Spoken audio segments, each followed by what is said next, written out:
Okay, my mic was muted just now. Let me try that again. Hey guys, it's Pokey Dude here with Misaki, and welcome back to Witch on the Holy Night. Last time we finished the main story, and now we got some side stories to do. Alright, so archive.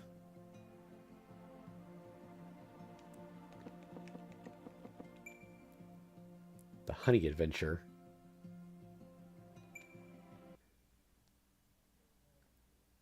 It's been 1 year since he'd moved into the city from his remote village. One thing he realized during that time is that likes and dislikes were the main difference between human and beast.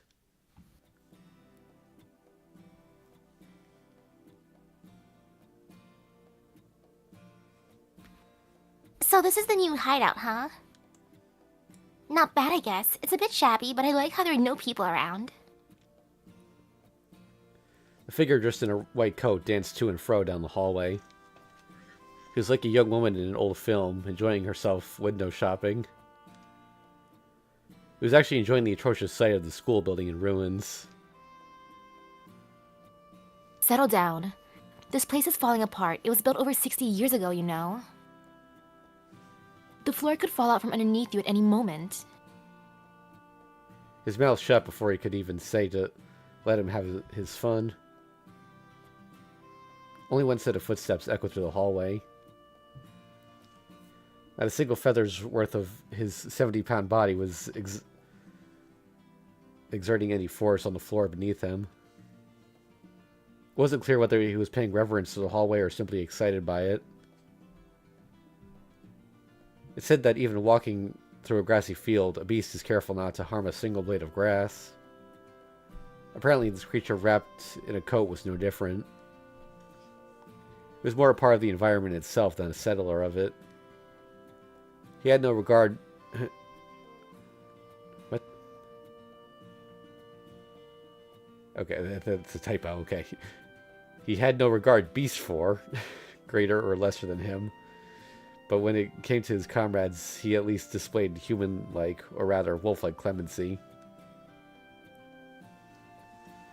Well, how do you at least like the place? I'm going into town. Do you need anything? Comics? Books?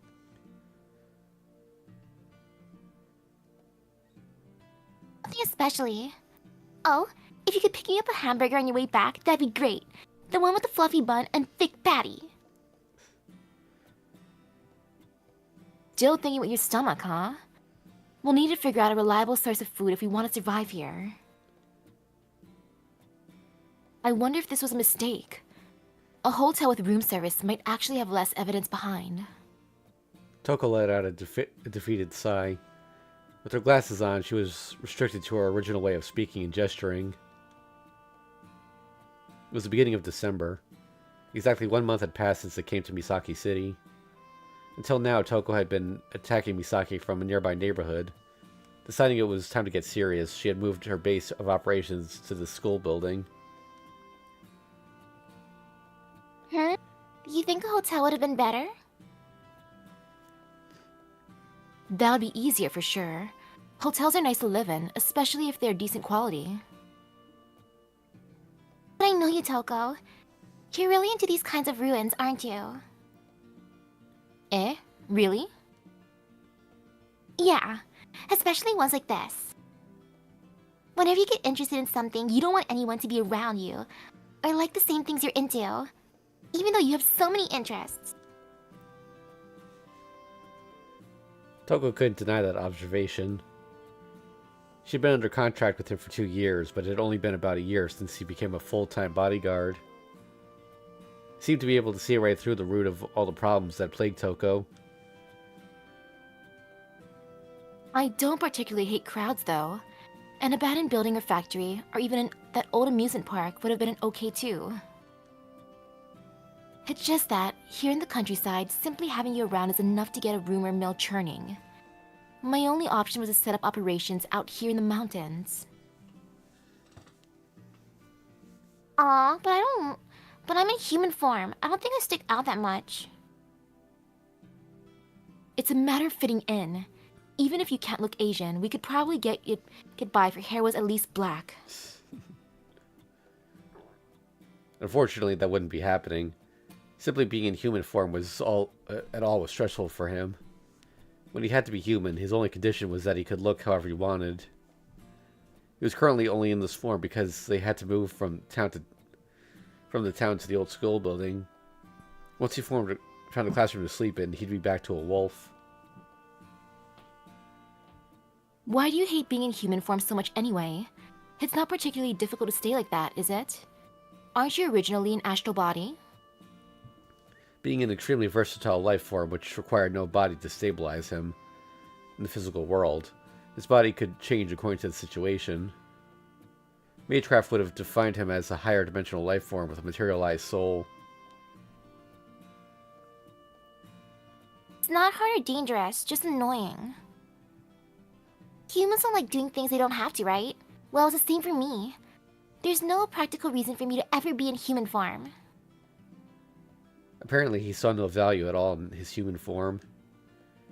That was exactly why Toko insisted he make his appearance blend in more. But the boy argued that if he had to be in an unnatural state, he'd at least make himself comfortable. To him, this was the only fun way to be a human, and he wasn't going to accept it any other way. And so, this was why he had taken on the appearance of a foreign aristocrat in a provincial Japanese city.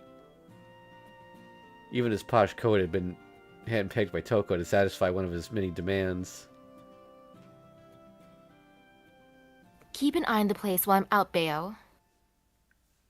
I don't think anyone will stumble upon us, but if they do, be sure to hold them until I get back. You can rough them up a bit if you need to, but no more than one leg. With that statement, Toko headed off into the city. Okay, you got it. Don't worry, I don't like how humans taste anyway. I'll be fine here, just don't forget to bring me back something yummy. Bayo plopped down on a desk after he saw his employer off. He morphed back into his wolf form.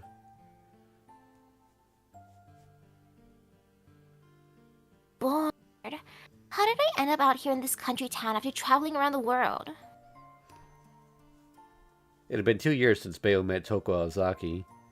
After some deliberation with the werewolves, the mage was left in charge of Bayo's education. Of course, his village had no real control over him. He didn't have to go with her. He decided to go simply because she seemed interesting. Toko stood before him in the cave where he slept and asked, Wait, you want to know the meaning of life? Is that really why you agreed to this? She smiled and cut off her long locks of hair to seal her pact. To know freedom, you must also know restraint. Similarly, if you want to know the meaning of life, then you must have a reason not to die. For example, if you harbor a hatred so strong that you yourself can't fathom dying before you kill that person. That hair was 20 years worth of Toko's life. In a way, her hair was a part of herself, but she parted with it easily. She was sure that Bayo was worth the 20 years it had taken her to grow that hair. Bayo, too, sensed that Toko was a creature of rare value. He was happy to have been selected by someone of her unusual talents, and though she preached learning restraint, he observed that she was a truly free woman. And then, Bayo accepted the terms of her contract and left his village. He took his first step into the outside world. The first year was spent in Toko's workshop in England, learning basic knowledge. Namely, it was a college of the Mages Association, called the Clock Tower. At the time, Toko had her own dedicated familiar. Formally speaking, this familiar was Bayo's senior. But in that year's time, Bayo proved himself superior and earned the right to travel the world with Toko. They rode on a train that collected mystic eyes, known as the Rail Zeppelin. Actually, by the way, Misaki, I was telling Misaki off screen about the Elmwood Case Files series. A good chunk of that show actually takes place on the Rail Zeppelin, like a little story arc. Cool.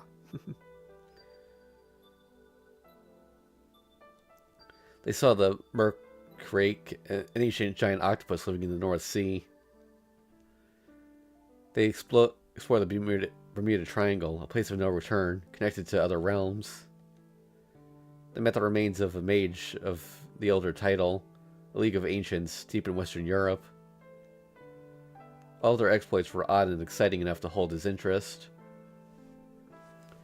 And throughout them all, Bayo felt that he'd been right to join Toko. This was certainly less boring than sleeping in his cave. But sweet honey makes one crave even sweeter poison. Having developed a taste for adventure, he now demanded even greater thrills. It was only natural that such an innocent creature would start to look forward to its next prey. The pinnacle of that desire rested on Toko's final goal. For all her liberty and aplomb, there was one prey she would not stop chasing until she caught it once and for all. With every new adventure, Bayo would ask, So, is this the person you want to kill, Toko? However, the mage would always smile wryly and shake her head in response. Even this puppet master of extraordinary talent claimed that it was no easy task.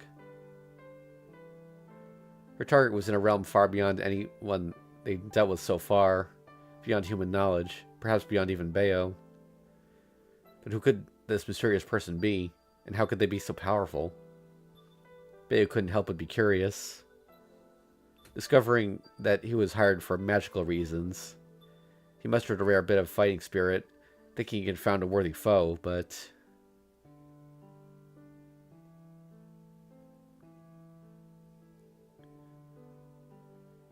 I'm assuming that's Toko? Wait. No, it's Bayo. You know, I think it's kind of childish for the real thing to take on an imposter. At the end of the day, this so-called magic is just another thing that humans made. Clearly, it was still only interested in itself. It knew nothing of life or freedom. Its only pleasure was found in food. Bayo didn't necessarily feel dissatisfied, but it was becoming harder to stave off his boredom. Also, since accompanying Toko on her adventures, his feelings towards her had become a bit confused. Toko, I think you're obsessed. You can literally do anything you want, just like me. And yet, that's what you focus your energy on? He slumped his shoulders exaggeratedly and closed his eyes.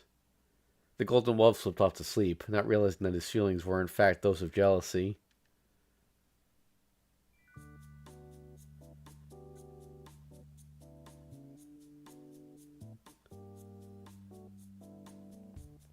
This place sure has changed in the last 4 years.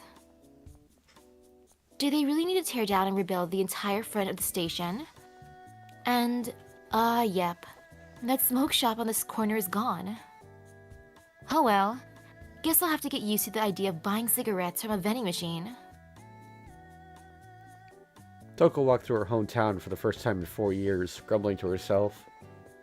She was in an aimless and careless stroll. No familiar escorted her. She'd even left her self-defense bag back at the hideout. Today she was in full tourist mode, not nervous about the thing. This place was no bigger than a footpath before, and now it's an actual street. It's odd. I know I'm home, but it feels like going back to that town overseas. This was Toko's second time going back home. After leaving the Aozaki home 4 years ago, she'd secretly returned to Misaki. The first time was longer ago. When Toko was 14 years old, she studied abroad at an academy in England. She spent 2 years there before returning to Japan. Then she'd enrolled in a local high school named Rand Girls Academy, and headed back to England 3 years later after graduating. That was 4 years ago. Now she felt the same as she did then, when she returned to an English country town where she'd lived for 2 years. Lonely? Not really. Disappointed? Not really. Scared doesn't sound quite right, but maybe? She rounded her shoulders and fell deep into thought. Toko left a It felt a tingling run up her spine in a way that really be described in words. Times were changing faster than ever. Everything was relatively inexpensive and could be replaced on a whim. After thinking to herself for a bit, she cracked her knuckles and set forth. There was no use overthinking any of this. This is just how things were now. That's all there was to it. It was only natural for the old man to make way for the new. This is it. It's my time now. You can do this, Toko. The sudden spark of self-enlightenment gave Toko the encouragement she needed, and she set off with high spirits toward the train station. Striding down the boulevard, she exuded the confidence of a supermodel or dictator. Although she was not about to exclaim. My conquest began with Main Street. Time to tear it up. Her enthusiasm was, of course, still there. Toko, however, had something she had to accomplish first. Before she could get through to putting an end to the town's thoughtless attempts at modernization that would become outdated in just a few years. They put line breaks in really weird spots sometimes.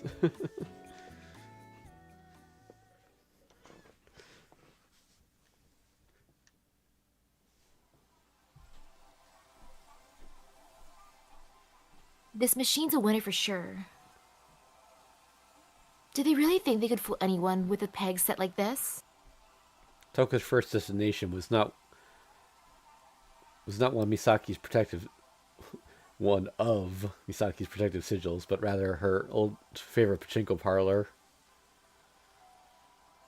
Though the area around the train station had undergone a dramatic makeover, the back streets were mostly unchanged. Toko had exchanged 5,000 yen for some little silver pachinko balls before going upstairs and sitting at the machine she determined was paying out the most that day. Maybe now's a good time to stop. Let's see. I've got 12 boxes so far.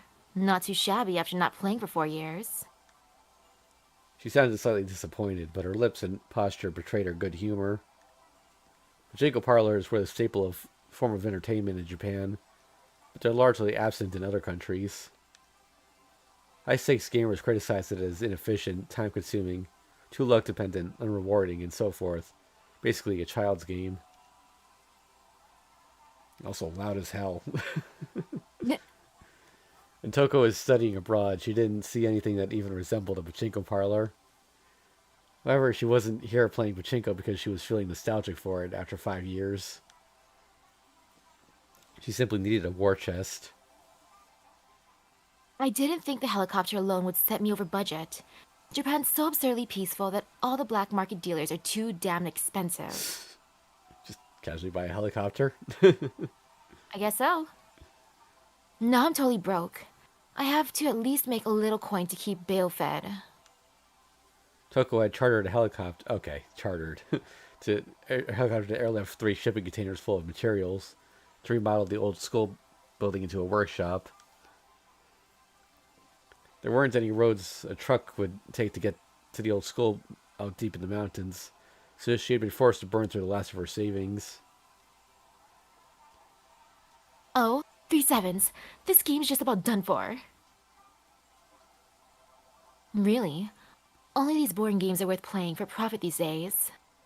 Her smile remained in spite of her complaints. There was nothing more Toko-esque than sitting cross-legged in this pachinko parlor, one hand on the machine with the other holding a cheap cigarette.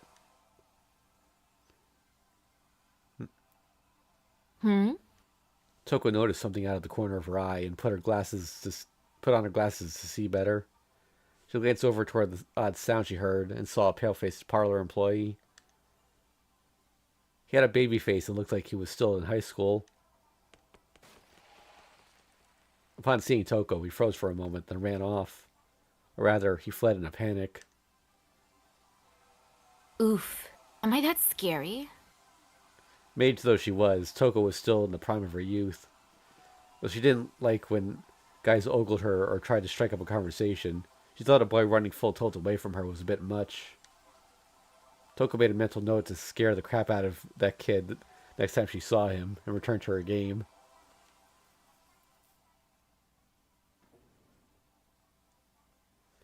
With her winning tickets in hand, Toko left the pachinko parlor.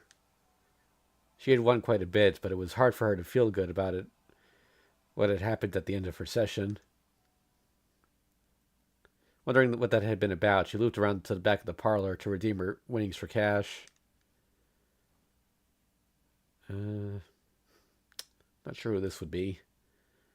Oh, well, if it isn't Toko. She stopped in her tracks, frozen by a familiar voice she hadn't heard in 4 years.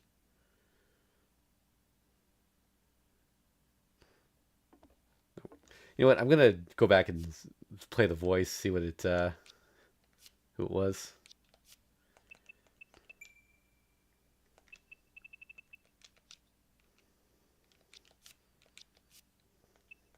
Oh yeah, Toko-san じゃないですか。 Oh, I think that's the priest. Chinko parlor? I mean, it's a priest in the Fate universe, so. True. Bayo's ears perked up as he woke from his slumber. It was just before sunset. He opened his eyes with a big yawn, sniffing at a familiar scent in the air, getting closer. Bayo jumped down to the floor and transformed back into his human form. Though he and Toko didn't have a strict master-servant relationship, he felt he should at least go and greet her since he was supposed to be watching over the place in her absence. Huh? Bayo's face scrunched up with a perplexed frown as they met in the hallway. He sensed something more to the smell he'd been so used to. Hey, Bayo, I'm back. Here's your reward for watching the place while I was out. Toko handed the paper bag she was holding to Bayo. Bayo was happy to get his hands on the bag stuffed full of hamburgers, but his head tilted at the lingering odd scent. Why the long face? Did something happen while I was gone? No, I slept. It was boring, actually. Did something happen with you, though? You seem a little down, really tired, and stranger than anything is the fact that you brought me my favorite hamburgers. Oh, really? Nothing happened, though. This was all extremely suspicious. One of the major red flags for Bayo was Toko's unusual complete lack of interest in food. Usual complete lack. Toko thought that a hamburger was the same no matter where you ate one, so she had often just stopped at it wherever was closest. Thus Toko would only stop at a certain Asian burger chain, still rare in Japan, maybe 1% of the time, not to mention. Well, what's the big deal? So I bought you hamburgers from your favorite place. Who cares? I was just trying to say thank you for everything. I've dragged you around all over the place, and I just hope you'll stick with me. She had a sickly sweet smile on her face. If any of the puppets she had let loose in Misaki heard what she was saying right now, they'd probably fall into a logic error loop and self-destruct. Toko was not one to ever consider the rights of her familiars. All smells fake, false, and full of lies to me. You're not supposed to be nice. You're never nice. You hate everyone and everything around you, complain constantly, and want to ruin anyone else who's ever having a good time. You only restrain yourself because you don't have a good reason to act. What happened to the Toko that had nothing but a shred of intellect standing between herself and a complete moral bankruptcy? Well, that's awfully rude. I can be nice sometimes, you know. It's been 4 years since I've been back here. Wouldn't you feel a little relaxed if you went back to your village? That's how it is for me. I'm still young, cute, and innocent enough to feel a little homesick from time to time. Wow, what a load of crap. It must be a cold day in hell. I'm serious. That's it, you've ruined the moment. Give me back those hamburgers. You don't need to eat tonight. Toko made a grab for the paper bag, but Bayo dodged and jumped out of the window. He dexterously kicked off against the wall and scampered up to the roof of the old school building.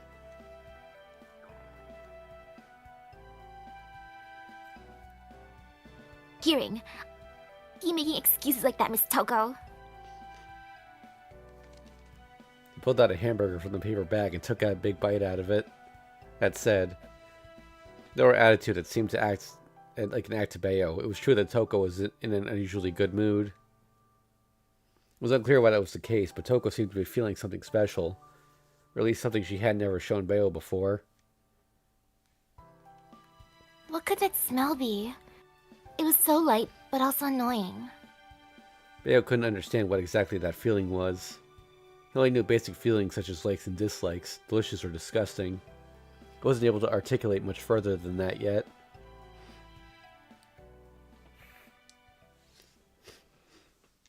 Nothing to do with me anyway. She'll be the same old Toko tomorrow, I'm sure. Bayo continued to eat through his hamburger, still not completely satisfied with the day's course of events. The truth was, even if Bayo didn't care enough to understand it, he was still a little upset that there was something he didn't know.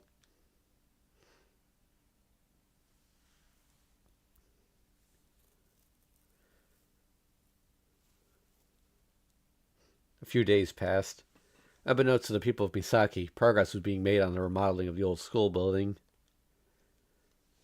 Meanwhile, Bayo was bored out of his mind, knowing that he had to be stuck here for at least another month. He could feel both his body and his mind dulling at this as he spent his days simply lounging around and eating meat. On the other hand, I'm going shopping. Take care of the place while I'm gone. Have fun while I... Had fun when I was out? Here, I brought you home some roast beef. Going out for a bit, tidy up those materials on the roof while I'm out, okay? I'm home! Thanks for watching over the place again today. I go, my trusty vassal.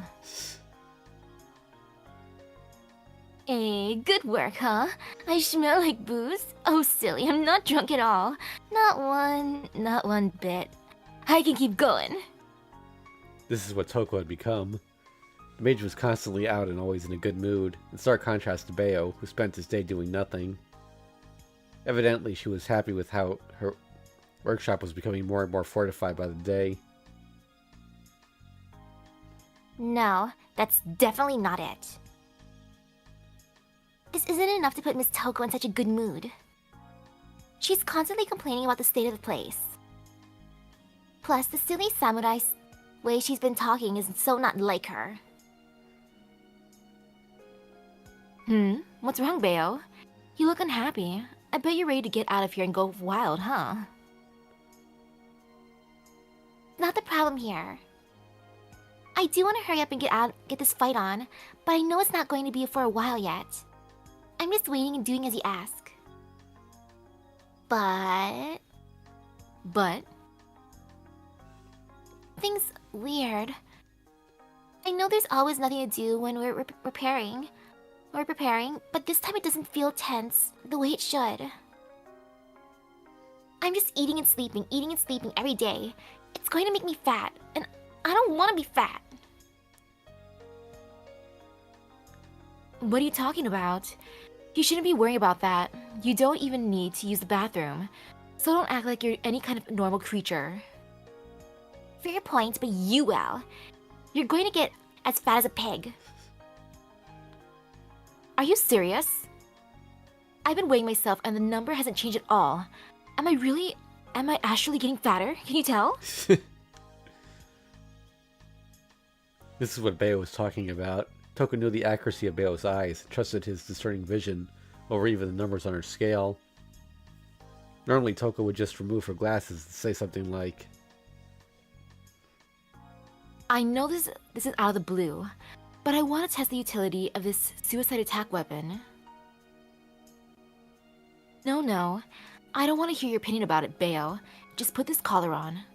It'll launch you up into the sky. but she hadn't done anything of the sort, and it was beyond weird for her. You haven't gained any weight. There's a slight variation from yesterday, but that's normal for a human. It would be really shitty for you to worry about that seriously, so please don't. That's silly. Really? You don't think it's just gonna show up later or anything? No, the nutrients you consumed yesterday have distributed nicely throughout your body. You're the same Toko as always. The last part was a lie. She was not the same Toko that Bayo had always known. Even though she was physically the same, there was something still odd about her since a few days ago. A strange, floaty, lingering scent was still there. It was a change that only a wild beast like Bayo could discern, but it was getting stronger with each passing day. Bayo was annoyed because he just could not figure out what that scent was. What a relief. I'm headed out. Take care of the place while I'm out. Toko failed to notice Bayo's poor mood and left the old school building in her usual carefree mood. This was how it had been for days now. Bayo stared at his own reflection in the window and contemplated for a while. Unfortunately, this wouldn't solve anything. It wouldn't change the fact that his employer was still acting strangely. It wouldn't get rid of the uncertainty he was constantly feeling in his chest. He knew he didn't have much other choice.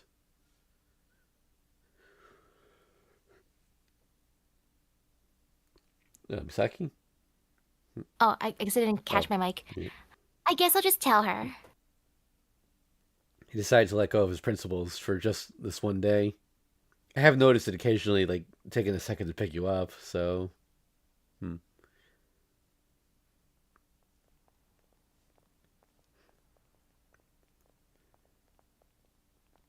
I think it's just a random passerby. They say winter's going to be colder than usual this year. Make sure you've got sufficient food, clothing, and shelter. We should be fine on clothing, but make sure to shore up the other two. He listened to the talk around town as he passed through Misaki. It was just past 1 in the afternoon on a weekday. Workers had returned to the office after their lunch breaks, and kids were all still in school.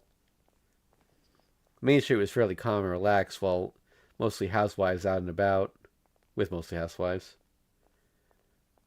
Yet one person stood out in this calm and gentle sea of people. Toko endured the stress of the housewives out shopping, salespeople in their shops, and salarymen out on business as she walked through the main street. It wasn't just her sense of style that stood out, but also her generally powerful presence that attracted eyes. To put it simply, she walked with the confidence of a model on a runway.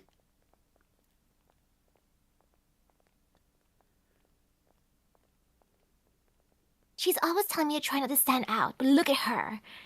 It won't be only my fault if we're discovered. Bayo kept about 10 yards behind Toko, careful not to actually mutter the words he was thinking in his head. In Toko's defense, she was fully aware of how much she stood out in a crowd. If she was out on a busier time of day, she always wore an accessory inscribed with a rune that diverted people's attention away from her and made her stand out approximately 40% less. Toko finished up her shopping and headed towards the residential part of town. She walked up to a house that looked completely normal, rang the doorbell, and, after stating her name, the door opened quietly. It looked as though the things she had brought were for the resident of this house. The nameplate outside read Asagi. Misaki was in the mountains, but for just a moment, Bayo got a whiff of sea brine. Assuming he must have just mistaken it for some other smell, he put it out of his mind. Toko came out of the house after about 30 minutes. She stretched her arms over her head and took a deep breath. Whatever had gone on inside seemed to have been rather serious. It was as if a weight had been lifted from her shoulders. Takes care of those negotiations at least. Now, all that's left is a final reminder. Toko murmured, exasperated. But lurking behind her words, Bayo could still detect a lofty scent emanating from her mouth.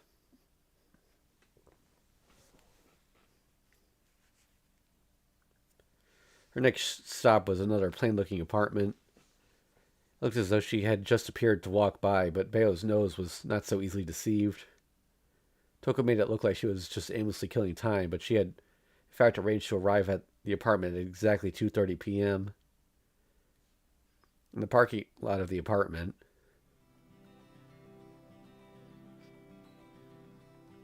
Huh? Ritsuka Suze stepped out of a room on the first floor. Hey, long time no see. Fancy seeing you here, Ritsuka. No way. Is that you, Toko? You're back in town? Yeah, since a little bit ago. I've been hiding out and laying low. It goes without saying that I'm here to crush this town, of course. I've come totally prepared to wipe the slate clean of my past this time. So I'm going to get this done before anyone from the association or the church can stand in my way. How kind of you. Wait. Are you talking about me? I'm the only one in the association now, you know. Oh, how strange. Or maybe that's lucky for me. To think I'd run into one of my targets while out here on a walk like this. I guess it saves me some trouble, huh? I've got nothing to do with the association, I swear. I haven't done any serious work in a year or more. Please don't tell me you're here to kill me. We were like brothers in training, right? Please don't. The woman was cheerfully flailing her arms at this point. She had nothing to worry about, though. Bao could see, even from where he was, peering through the fence, that Toko had no real intent to kill anyone. She had a terrible habit of messing with people for her own entertainment. This time was no different. Unfortunately, the pleasure she took in it only made the target of her jokes feel doubly worse. Huh. At least they were like sisters. What? But Toko, don't you feel a little... You don't feel like a little sister at all. I never dare call you myself your big sister. True enough. You don't have the skills to claim to be my senior. To begin with, if I had to describe what you're good at, it's even worse than those dumb late-night infomercial products these days. Have you thought about a career change? I can refer you to a good place. There's this old and nearly bankrupt circus in Italy that's hiring.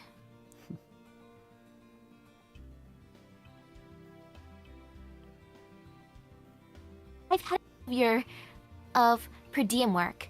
Thank you very much. Find me something with at least a weekly salary. Wow. You aren't even denying that you're worse than a mail-order doodad. You're totally right. I'm completely useless. That's me. The Mages Association's most worthless piece of garbage. Maybe she was taken aback by Ritsuka's guileless smile, but Toko couldn't help but grin back at her. If one didn't know better, they would seem like good friends.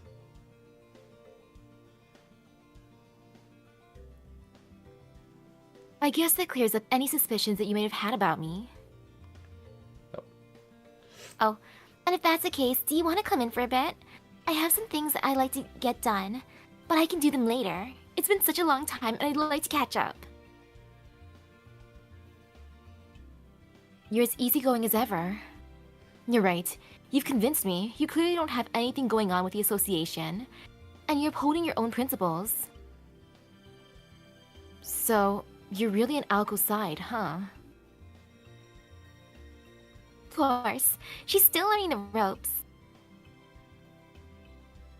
I just watch over her from a distance. Nothing more, nothing less. That's fine then. She's lucky to have someone like you that understands her. Toko took a step back, away from Ritsuka. She looked a bit regretful as she signaled that the conversation was over. Oh, you're not coming inside? I pour a pretty good cup of coffee nowadays. Thanks, but I'll have to pass. I'm still laying low and I have a lot to do before I take over this town. I shouldn't relax too much just yet. aren't we the hard worker? But you've always been like that. You always are one to focus on the process more than the goal. I have no idea what kind of preparations you're up to, but I feel sorry for whoever it is you're going after. It's just the usual. We'll have a magecraft battle, the victor will take the other's crest, and that'll be it. I'm not an old-fashioned witch. I'm not gonna put a curse on whoever I defeat in battle, you know?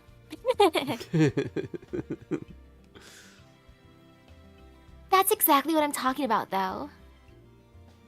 You're more interested in collecting their crest than their life. I just feel sorry for them if that became their sole purpose in life. You might think you're going easy on them, but that's like living under constant torture. Toko nodded to show her agreement. Her collection of crests would appear that way on the outside. Toko saw profit in combat. If a mage she defeated could provide her with profitable materials, she would not take their life. She would even save their life if she knew it would be to her advantage to do so. As a result, her workshop in London had a facility specifically built for the comfort of her magical suppliers. It housed mages who had either lost her in battle or who had willingly agreed to contribute to her cause. Toko held many magecraft patents, which earned her up to 10,000 pounds a month in royalties. However, the majority of this money went to upkeep of that facility. The demands of the residents of the place for additional facilities and special privileges increased with every passing day. It was reaching a point where Toko needed to decide whether to incorporate or just let everyone go and be done with it. I promise, it's nothing nefarious or evil like a dungeon. Torture is too much work anyway. It actually costs less to just entertain them. There are so many good stories out there these days. I can just steal the plot of something and recreate to make everyone happy. Real or fake, everyone wants to be the hero of their own story. Just out of curiosity, what's the ratio of the genres you use? 30% romance, 30% action, 30% suspense, and 10% cartoons? Huh? Basically only horror, actually. Horror films have every element you could ever want. You know, that was always a part of you that scared me the most. You're a girl. You should be more into romance instead of that kind of stuff. Humph. I guess it's something I should consider if one of my potential targets says as much. Let's see. How does 80% horror sound for the balance of the virtual worlds I throw my prisoners into? 90% romance. Come on, please. If not romance, do 90% mystery. This was clearly a response from someone who knew she'd lose if she had to go up against Toko. Very well. If the situation should ever arise, I'll try to accommodate you. Yes. Wait. What situation? It's fine. It's fine if you're friends with you-know-who. But I'm talking about if you ever become my enemy. Also, if you tell anyone about our conversation today, I'll snap you up from below before you can even blink. Huh? From below? Like, out of my shadow? But more important than that, Toko. I can't move an inch. Sorry, Ritsuka, but I actually spent a week setting a trap in your place. I made a familiar out of a shadow, and put it in your doorway. It's going to be living in your shadow for a while, so try not to say anything to inconvenience me. You mean I've been in a pickle all along? Toko, you devil, you brute, you devil brute. You need to learn some common sense. I knew I heard something the other night. I just thought it was a thief trying to pick my lock. Ritsuka hadn't noticed the shadow familiar, but she had sensed Toko as she was setting her trap late at night. Toko didn't think Ritsuka could speak about common sense, since she had ignored an apparent burglar trying to break into her home for a week. Don't worry. The familiar will disintegrate at the beginning of the new year. See you around, Ritsuka. Hopefully we'll meet again. I'll take you up on that coffee of yours, then, for sure. Also, I didn't mean to insult you by comparing you to an infomercial product. You live a simple life. I like that. Toko winked at her old friend and left the apartment behind her. Hopefully we'll meet again. Toko realized those were empty words. Her plan would not spare her mortal body. Be it a success or be it a failure, Aoko Aozaki would be erased from this world. Still, there was no reason not to at least say something about meeting again. Perhaps Toko had more affection for Ritsuka than she realized. Even so, she left that friend behind in a state of paralysis. Toko had indeed returned home. That fact alone revealed much to Ritsuka. 2 years older than Toko, Ritsuka had been contracted 10 years prior to monitor Toko's grandfather, the mage who discovered the fifth magic. That made her both Toko and Aoko Sr., and she knew the sisters rather well. She's gotta keep a few of us from talking then. The first people to be on alert upon seeing Toko would be myself and... One other person. Another with more seniority than the Aozaki sisters in the truest sense. There's one other beautiful person, one who had taught Toko. I'm sure she's probably got that handled though. She's not one to overlook something like that. Toko really should learn to be more cold towards her enemies though. She's too soft on them, thinks too much of their human rights. I don't know how I feel about her showing her face to a person she decided to kill. Toko was a researcher, more than she was a mage. Generally, she wasn't a fighter. She was cruel, but not cold. Despite her capability for vicious, ruthless treatment of people, she also displayed a measure of compassion for others. Ritsuka decided as if the problem were her own, and hoped that inconsistency wouldn't end up hurting Toko.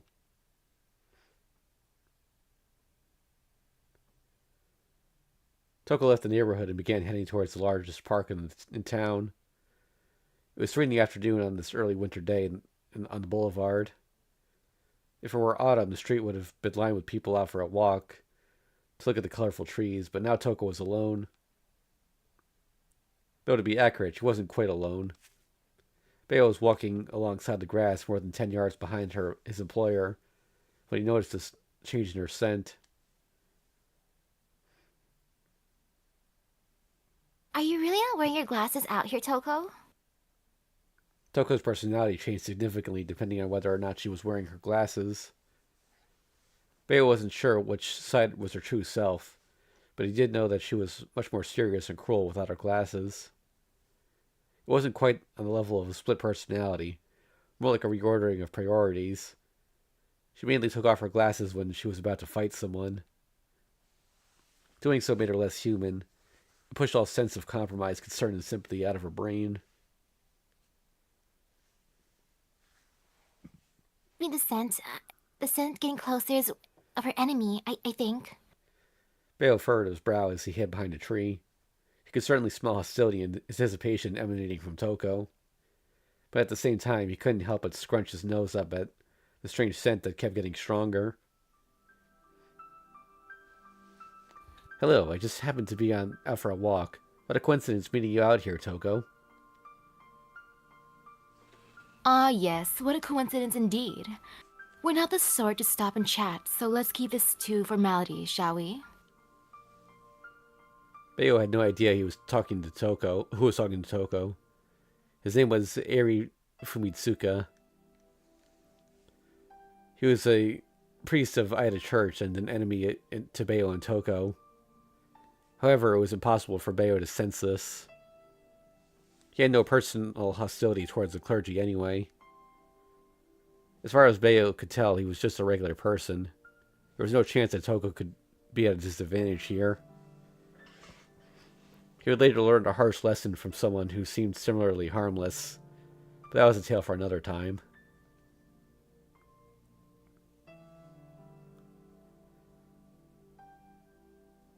So, how are things going with you? God's house must be full of hard workers. Any greedy trolls show up hungry for concessions? I can agree on the hard workers part, but greed is not a problem in our organization. Any who come to us usually do so on the basis of doctrine, nothing more. Don't people driven by duty rather than greed frighten you more? I thought I said we weren't going to waste time on small talk. Just cut to the chase. Is your father going around to sound the bell or not? My. You're one to talk. You're very nearly a workaholic yourself, Toko. You mean to tell me you don't even have time for a little conversation?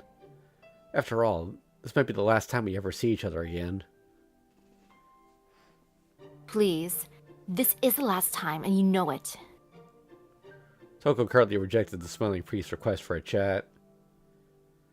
She was being as blunt as she could. Ever meet again, I'm certain it would only be in a fight to the death. We both know each other's intentions. One of us would be dead the moment we laid eyes on the other.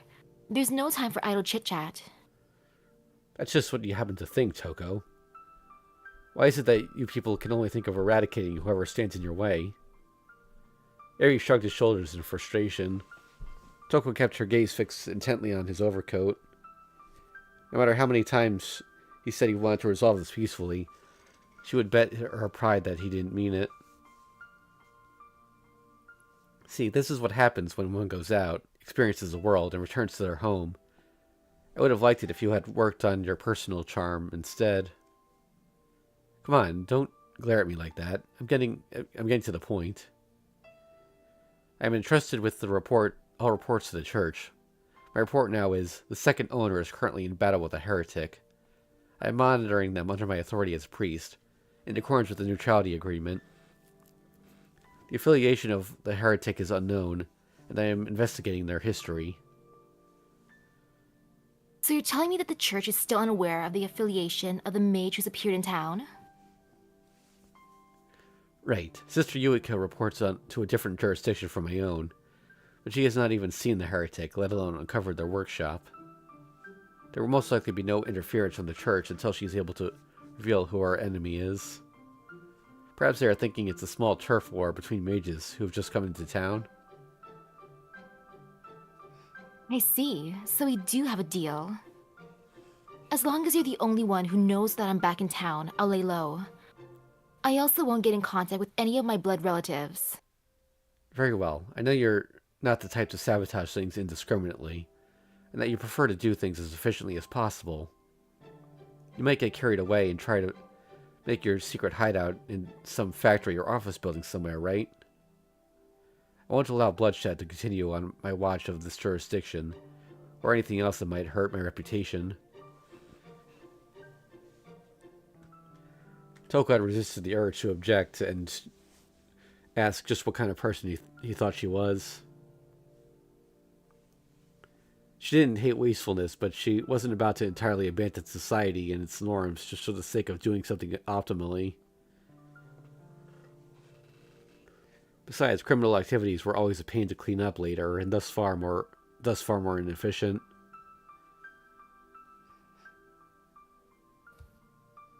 I guess that's fine. We're both coming out ahead here. Just keep watching till things are settled. Oh, you're leaving? So soon. I haven't had the chance to fully appreciate what you look like now. I feel the opposite. I hope this is the last time I ever have to lay eyes on you again. Wait, before you go, let me ask you one more thing. Eri spoke just as Toko was about to take a step back. He had effortlessly stopped her from leaving. This is the last thing I'll say. You look quite uneasy, Toko. Are you feeling stifled here?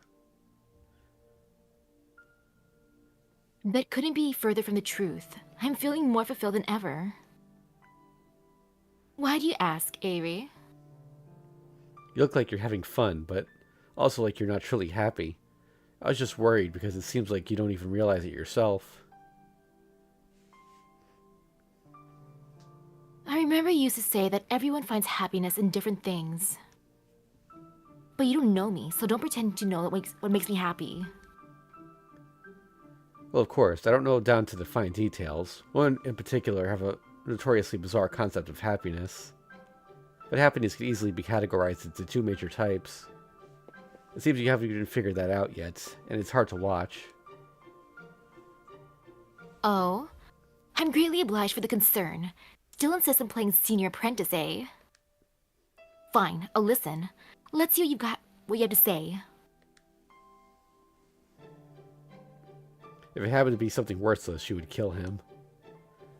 If it erased all the progress she had made on her plans over the past month, or even the last 2 years, she would kill him.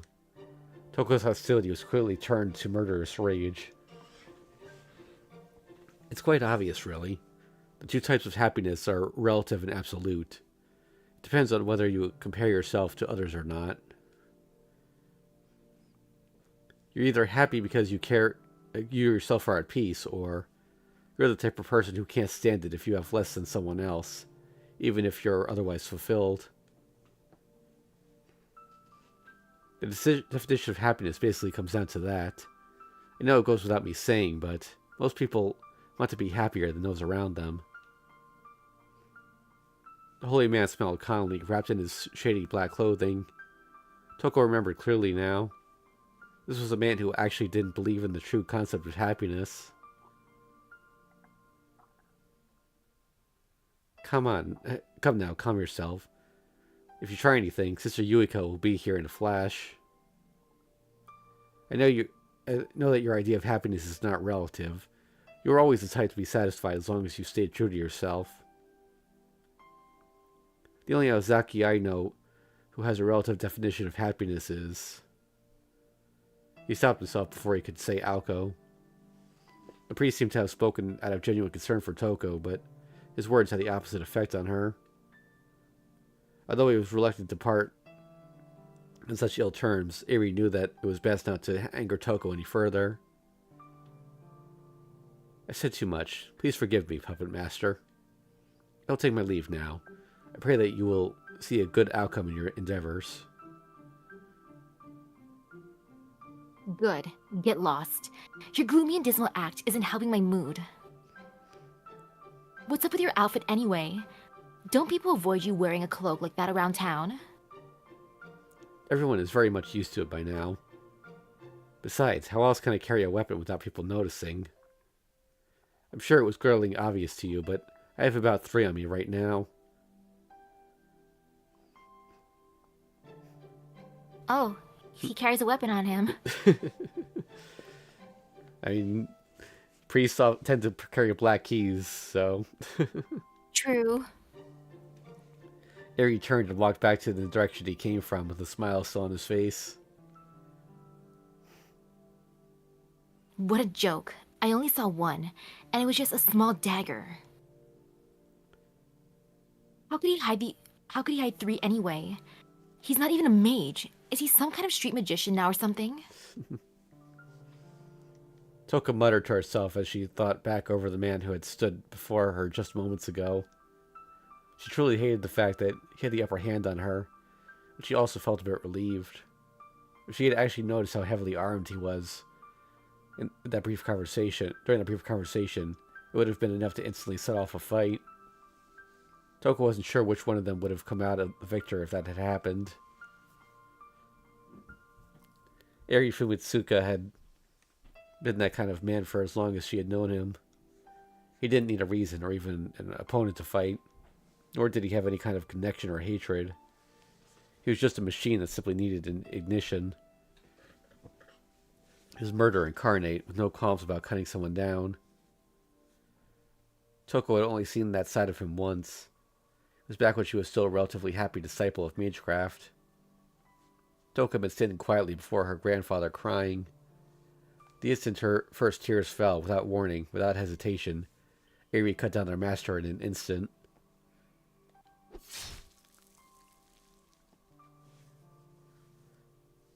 What have you done? Why did you just kill him like that? Because I thought I could. Eri could not fathom how much his curt response would affect such a young Toko. He had, he had not meant to say, my opponent showed a moment of weakness, and I knew I could win, so I took the opportunity. All he meant was, I felt capable of killing him, so I did. This man had become my grandfather's disciple, forged an unrivaled friendship with him, and yet had still mercilessly cut him down when the desire arose. He possessed some sort of superhuman ability that had allowed him to destroy the moral vessel of a mage who had been infinitely close to being a magician.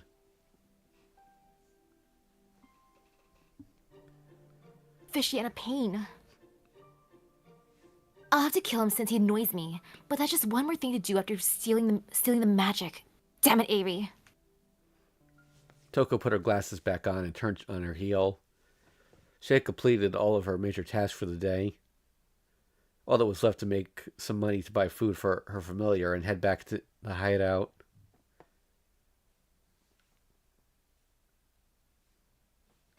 It's Bayo. What was with that sudden romantic mood? Sitting aside Bayo's mental shout of dismay for a moment.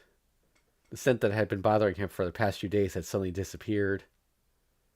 His employer was back to being the old Aoko Aozaki he knew, and she was headed into the entertainment district. Bayo sniffed at the air. The scent had vanished, and he had no longer had a reason to continue tailing Toko. But where had it gone? And where had it come from in the first place? Bayo thought about it for a few moments.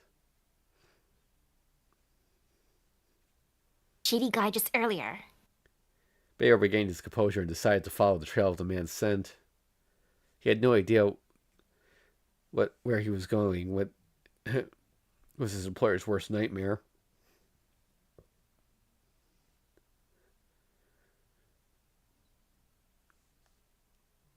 Ida Church was set up to accept visitors any time of day, any day of the year.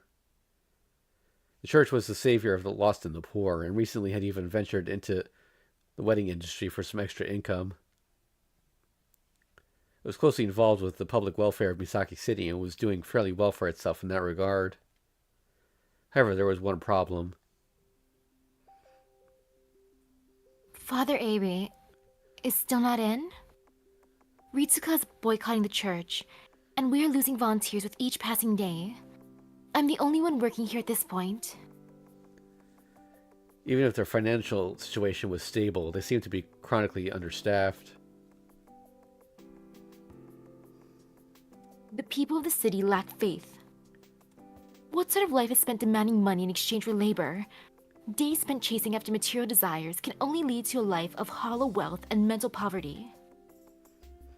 The nun muttered to herself quietly as she picked up the stepladder with one hand. Although it was a proper stepladder they used for cleaning the church windows, it weighed too much to be carried by even two strong adults. The mass didn't seem to faze her.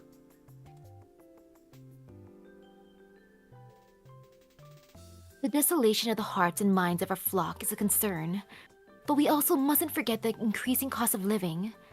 There are whispers of an impending sales tax, and Father Airy must be convinced of the great results we can achieve in a single day if we hold more wedding ceremonies. He'll go out of his way to help anyone and everyone, but won't think about the work that comes after that. What is he going to do about all those stray cats in the back garden? All right, that and any other physical labor always falls to me, doesn't it?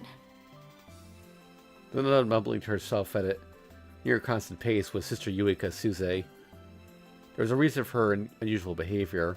Yuiko was completely blind and had honed her other senses to keenly perceive her surroundings.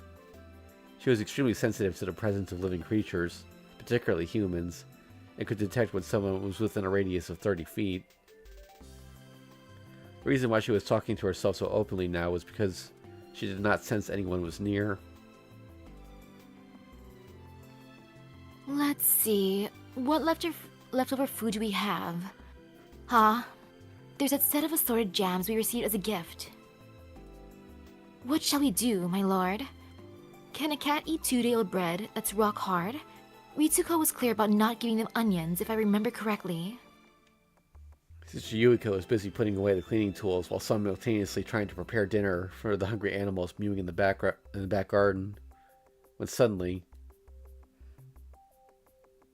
Oh? Do we have a new lost child among us? Sister Yuika suddenly sensed the presence of a small dog in the church. I'm sorry, little one, but today is for cats only. If I throw you in with that bunch, they'll be too surprised to eat. I'll give you some food, but you'll have to wait until next time to come inside. We can't be taking in any more animals tonight. She put her foot in front of the small brown dog to stop him from coming any further inside the church's gate. Yuki was somewhat rougher in her treatment of non-human creatures. What is this irritating creature? Bayo, who convinced himself to transform into a small dog instead of a wolf like he really wanted, only saw Sister Yuika as an obstacle in his way. He could smell the scent of the man in black ahead, further inside. Black? His cloak was kind of greenish. Bayo thought of humans, and in this moment, Sister Yuika thought little of humans, and Sister Yuika was simply an obstacle. So naturally, he ignored her warnings and attempted to push through the gate. What is this color? This dog is the most unusual color. Perhaps it's a rare exotic breed, in which case... He might be some wealthy person's pet. Since the dog came to the church, the rich owner might also attend church services. Yuika stopped trying to push the dog away from the gate. I'm sorry. I'm sure you're here to see Father Avery, but he's still out at the moment. I'll give you the best food we have today if you just run along home, okay? What an annoying, irritating woman. Perfect. Nobody's around. I'll just go for a throw. Bayo's front leg stopped suddenly before he could launch himself at Sister Yuika. Pop. Sister Yuika opened the lid of the bottle she held and poured out a glimmering liquid into a small dish. She sat down in front of the dog. Here you go. Oh. Here you go. Eat up. A mysterious unknown liquid sat in front of Bayo. It smelled like nothing he'd ever smelled before. Bayo was known to let curiosity get the best of him. Even if it was poisoned, no poison in the natural world could harm him. He lapped up a mouthful.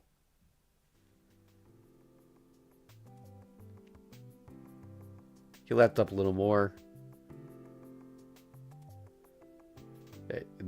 You're not getting picked up at all on mic. Oh. What is this? Maybe try reconnecting on Discord. Okay. Alright. Testing. Yep, sounds good. He lapped up even more. Flavor. He lapped up more and more. My. You're lapping that up like it was milk. I think I might actually like you, even though you're a dog. More. The church became filled with the echoes of Bayo's boisterous barking. At this point, he completely forgot about the man's secret, a man's scent. Jeez. It's sweet and delicious, isn't it? I'm impressed. I didn't know dogs could have such a sweet tooth. Sweet? Is this what sweet tastes like? Bayo looked up at Sister Yuika as she whispered to him. He had a feeling that sweet was an important word he should remember. This food sent a sensation through him that was like a flash of lightning. Until this point, eating food had been nothing more than a process of refueling. He liked hamburgers, but that never amounted to more than a preference for a particular mouthfeel. He only ate because he needed the nutrition. But this was different. This food was not necessary to his survival. And yet he knew he wanted more. He didn't really need it, but it made him feel good. It's like food for his soul rather than his body. Wait, isn't this smell? He stopped wagging his tail. The golden wolf in the form of a small dog sat with food that was the very origin of his name in front of him. Beowulf was faced with a difficult problem he was unable to solve.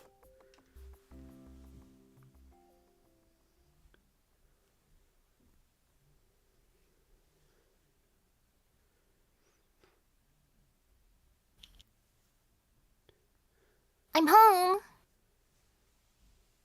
Welcome back, Bayo. I was worried about you. It's late. As your trainer and master, I have to punish you for staying out so late without checking in with me. Kneel right there.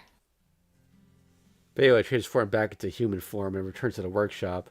Toko was waiting for him with a big, strange smile on her face. Right. Bayo knew he had messed up. He had failed to get back home before Toko because of Sister Yuika. I really kneel in the corner. I was out late, but nobody saw me. I wasn't doing anything bad. Are you sure nobody saw you? Were you out playing in the mountains? No, I was in town, but nobody noticed me. I'm sure of it. I was actually following you. Toko froze at Bayo's completely unexpected response. But she was used to him by now. She just sighed and rubbed her head, now throbbing from a terrible headache. Fine. I suppose I was the one who taught you that nothing's bad, as long as you don't get caught. I also never explicitly told you that you couldn't follow me, so let this one slide. But how did you avoid getting noticed? I'm pretty sure you would have drawn attention to yourself in that form. That's my trade secret. If I told you, then I won't be able to see you like I did today. You look like you're really having fun with that person. Toko's response was both honest and out of character. Even Bayo was surprised at how taken aback she was by his statement. Fun. I don't know what kind of weird idea you got from that. Toko line. Oh, that wasn't fun. I don't know what kind of weird idea you got from that, but it was a negotiation. I saw simply holding the entire town hostage to keep him from interfering as a priest of the church, and... I was actually talking about the girl. The one that you left unable to move. Erg. Woman and Wolf stared at each other in for a silent moment. Bear looked satisfied with him and his secret information. Himself and the secret information. But I guess that means that guy's your meat, right? Toko nearly choked at the utterly fearless question. The puppet master wordlessly removed her glasses and tamped down her emotions. Tell me, Bayo, why do you even know that word? There's no reason for you to know about such things. Why wouldn't I? It's a word that all creatures are familiar with. Granted, I never thought of you as a normal creature, so I'm a little surprised myself. Anyway, who's that plain, potato head looking guy anyway? Bayo was suddenly irritated. He was irritated, but he couldn't figure out why.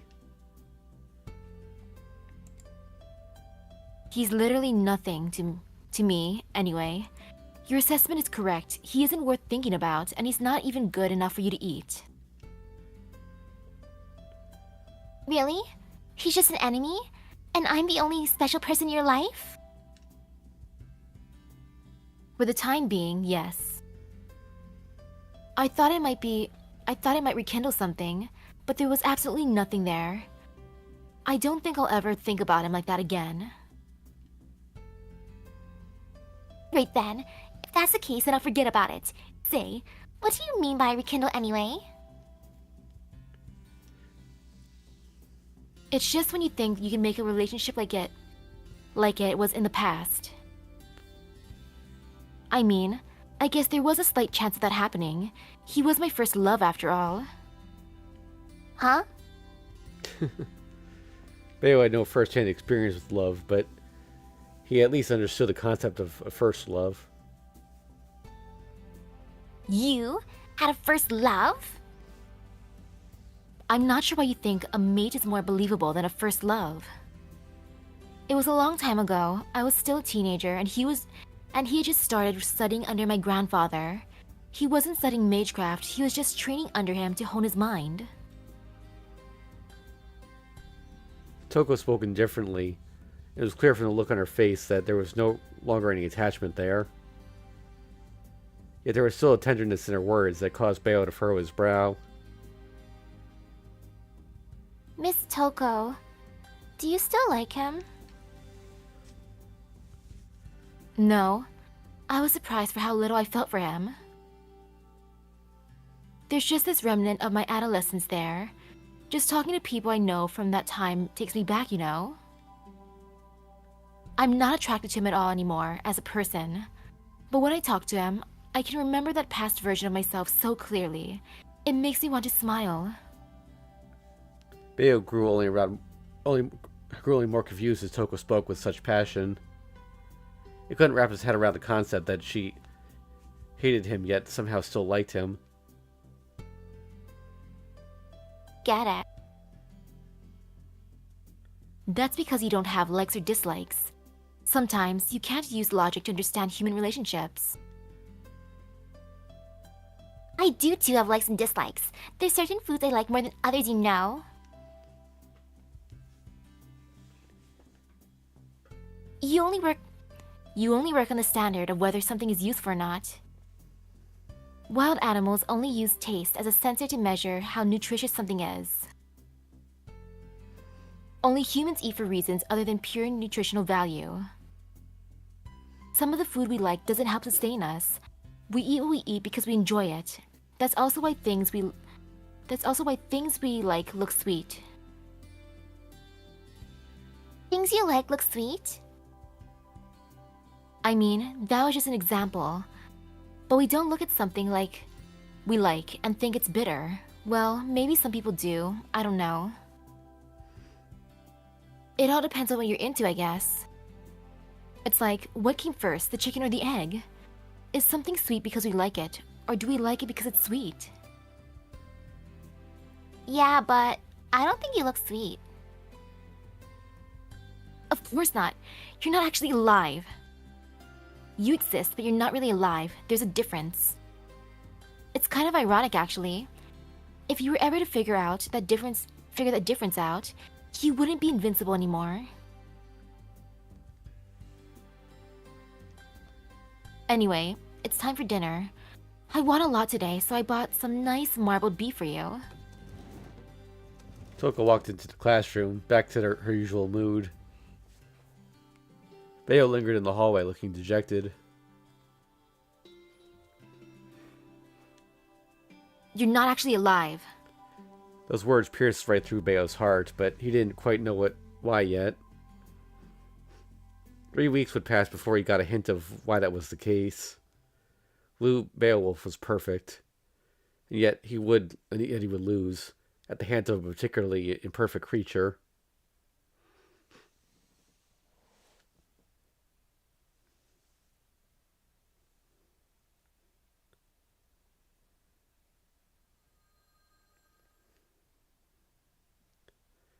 The sound of a phone ringing echoed through the empty hallways of the school. It was January, and both the mage who had remodeled the building and the magician who had expelled her from it were long gone.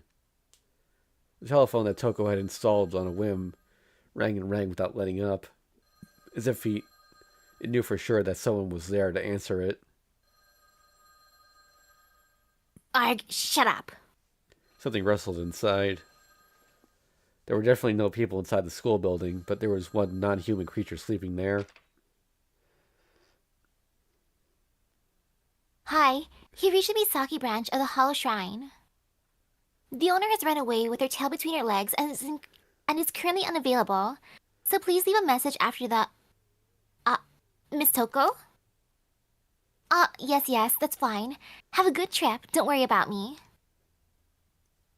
The classroom was occupied by a young boy with blonde hair. Even before the phone rang, he was in human form. It used to be that when he was alone, he would always doze off in his wolf form, but not anymore. There was no real need for him to stay in his human form, but he did it anyway. It was now his normal state of being when he was not in combat. Anything. I know my contract is up, but I'm still your familiar. No, I'm not being sarcastic. I'm proud to be familiar. Until I find a better employer, I'm leaving my collar with you. Bayo couldn't help but wonder where Toko was traveling. She had accepted her loss and ended her contract with her familiar. She said it was because she hadn't fulfilled her promise to let him fight magic. However, that was actually the fault of the familiar, not her responsibility at all. Bayo had not fulfilled his duty as her bodyguard yet.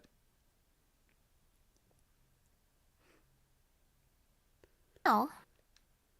It was the name of a country he wasn't familiar with.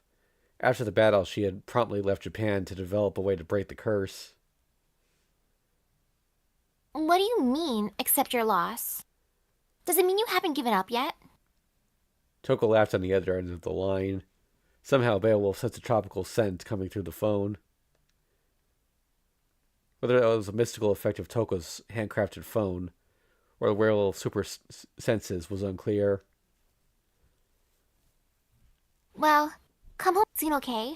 I'll be here waiting. Bring me back something delicious, will you? Toko asked him why. If he had really decided to stay on as her familiar, there was no reason for him to stay there. I don't really know myself, actually. As he stumbled over his words, Bayo patted his chest a few times and remembered the pain he had felt. How do I put this? It's like, when I'm here, I think I can understand what sweet really means. The wolf, who had learned to accept being wasteful, expressed his future goal in happy voice. Thus concluded an exceptionally rare case of first love, sweet as honey. All right. Last book on the shelf. Anyone could sleep, but not laugh. Warning. Welcome to the Gonji Estate in Misaki Town in the fall, a year after the witch on the Holy Night. What follows is an extra chapter that's pretty long. If you just finished Witch on the Holy Night, we recommend you take a break first. Love it. And they are kidding, folks. When I read this on my own, it took me like 4 hours to get through it. It's going to take us 2 streams.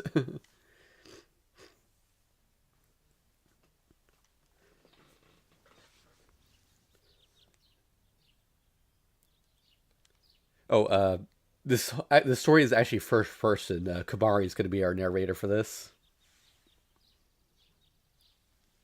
Her? Yep. Noon, Central Park.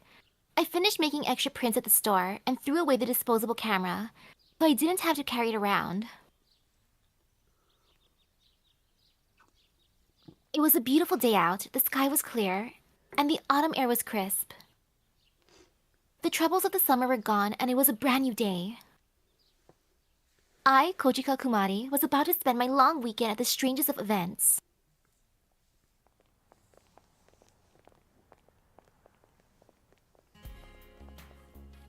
Thanks for waiting.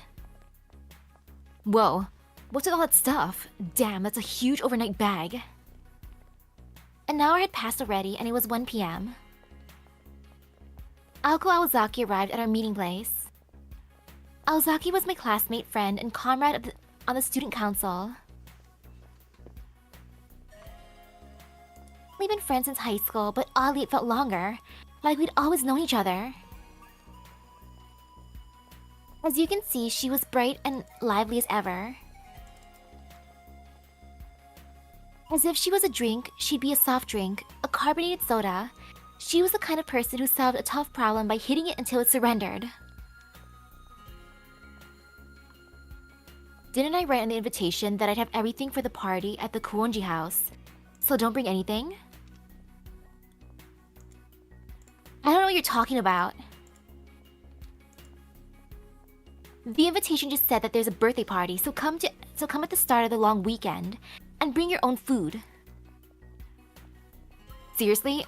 Sorry, Alice is new to this kind of thing. That's probably why you called this morning and wanted me to come meet you. Anyway, moving on. Is a dull guy behind you with you? He looks kind of out of place. Oh, come on. I was I just got the suit yesterday. Don't it clean up pretty well? As always, you look about as plain as a copy paper, Mr. Yamashiro. So, what are you doing here today? Following your students around, you know that'll be illegal one day, so I wouldn't get into a habit of doing it. Aozaki never pulled her punches, inside or outside of school. She was particularly harsh to Mr. Yamashiro, almost like they were related. Oh, you mean stalking? I think you're probably the expert on that, Aozaki. That's just my personal impression of you, though. Don't look at me like that. Anyway, here. I received an invitation this morning, so I'm participating as an advisor to the student council. I have a responsibility to chaperone you, don't I? The invitation Mr. Yamashiro put out was the same as the one I got. Aozaki looked surprised, to say the least. That was no act. Ugh, that's Sojiro's handwriting. I should have known better than to ask him for help. I thought it very considerate of him. My Aozaki, I imagine Shizuki could really go places given the right opportunities. And look at what else he wrote. Please watch over the party, because who knows what Aozaki might do. He's even preparing for emergencies. Fine management skills, if you ask me. Aozaki let out a defeated sigh. She couldn't turn away from Mr. Yamashiro since he'd been formally invited.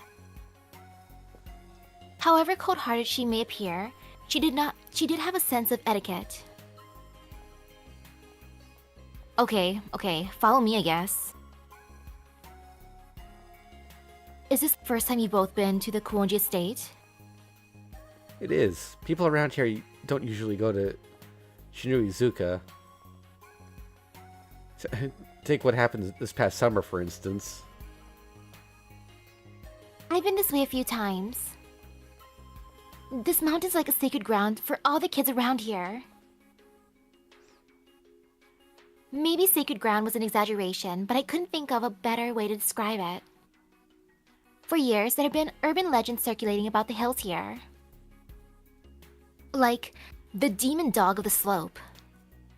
Or the one where, if you went into the woods on a foggy day, you'd come out either as someone different or with strange powers. Those stories are probably the reason kids came here, to test their courage. In elementary school, if you went into the woods and touched the mailbox of the haunted house, you were officially awesome right until graduation. I guess that's why sacred ground seems to fit the area.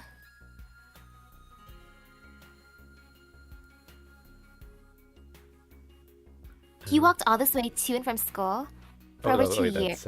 Yeah. You walked all this way to and from school for over 2 years, Aozaki? You must be very athletic. Mr. Yamashiro gazed down at the city excitedly. Maybe it was the first time he'd seen it from this angle. I'd like to feel that excited too, but I couldn't relax, given the situation. Because...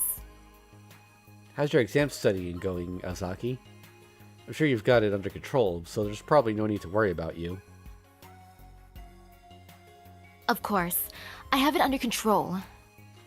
I wouldn't dare cause any trouble for you, Mr. Yamashiro. Glad to hear it. You always turn down my advice after all. Are you really that against attending a local university? Not particularly. I just want to keep my options open. If anyone needs advice, it's Kumari. Not at all. She's doing just fine. She's taken my recommendation for Mizora. She and her parents have already decided she'll be attending there.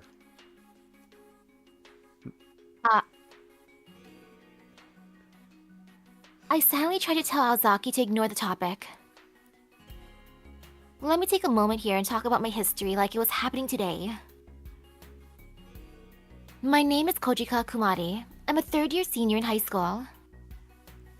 You know what students are like, struggling through exams without any hopes or dreams.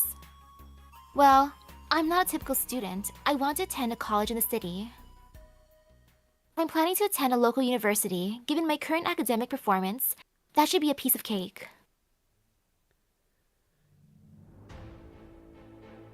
My parents insist I get a job. They don't want me attending college at all. Some dramatic music. You're going to help out with the family business. Why go to college? My old-fashioned father, for you, as big and as hard-headed as a bear. Luckily, my older brothers managed to convince him to let me go despite of his archaic ways. Mad Daddy, Kojika needs to experience college life and do gymnastics there. Don't you want to see her on the pommel horse? That's why you're the oldest brother. I think the rings are more her thing. She's too weak for horses. You kidding? My double bros? Horizontal bar is where it's at. Once you get a taste of those vertical flips, you'll never go back. Yeah, and she's a hit with the guys. We can use that. I bet those dumbasses at the skating club will beg us to convince her to join their team. Her family. Yeah. Honestly, my brothers are idiots. Those gymnastics events were male only, for goodness sake. Bunch of creeps. I don't really want to keep any more meatheads around here, but it's the only way to protect Kojika. Fine, but only if it's Mizura's college. It's close, and she might even bring in some new regulars. That was a decision my 4 brothers and my father came to in their little huddle. I'm just imagining them all being giants and then she's just tiny. Yeah. Just thinking about my family makes me want to die, but that's how it's been since elementary school, so I'm used to feeling like that. I did as my father asked and set my sights on Mizora Sport Science U. That put him at ease, but I had other things in mind. I convinced him to let me put down a college in the city as my safety school. That's her. That's her line. You're supposed to write down up to 3 schools that you're interested in for your teacher to review. Just a formality, so I don't need any extra money or anything. My father believed every word of it.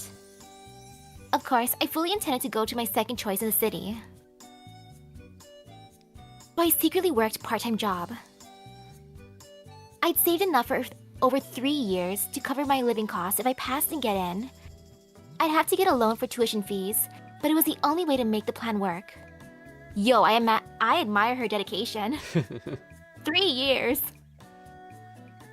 My father was stubborn and brash, but he appreciated hard work and diligence. If he saw that I passed my exams while saving up enough money to pay for myself, he'd probably let me go. Not that I wouldn't, even if he disapproved.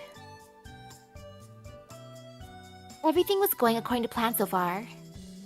The only thing that could stop me was a sudden illness preventing me from taking the entrance exam. Oh, right. There was one other thing. So, do you have a boyfriend, Aozaki? Aozaki didn't reply. It's a beautiful day and Mr. Yamashiro had been invited to a party, so he couldn't be thinking straight. He'd unknowingly spoken a word forbidden in Misaki High. Strangely, then again, maybe it's not so strange Aozaki was single. She was undoubtedly attractive if she wasn't speaking to you. But she was permanently in a bad mood and didn't bother with small talk. Were you up all night, Mr. Yamashiro? Oh, I was just, curious. You're almost free of your student council duties, and I'm simply raising a glass to your youth as your teacher. Thank you so kindly for your concern, Mr. Yamashiro. If you're so concerned about me, perhaps we should date. But what would happen if people were to find out? What would happen if they found out our dark little secret? Aozaki beamed. If looks could kill... I'm sorry, I was out of line. Please, don't go doing anything that would put me out of a job. You've got exams coming up, so of course you don't need to worry about relationships. Excellent, yes. You study hard, Aozaki. Yamashita laughed uncomfortably. Good. Please think before you speak in the future. Certain people at the mansion might not take kindly to slips of the tongue. Right, Kuma? Right. Sure, it's a party, but it's for someone's birthday. I was starting to feel a little inadequate. I wasn't as attractive or cool as Aozaki. I mean, I wasn't sure my college plan was really going to work. I felt more anxious every day. Pathetic, I know. If I didn't already have enough to worry about, there was the equally big problem of a boy at school. Prize Miss Kuonji is holding a party at her place, Aozaki, you mentioned that even her father rarely gets to visit. It came as a shock to me too, actually. I guess people really can change.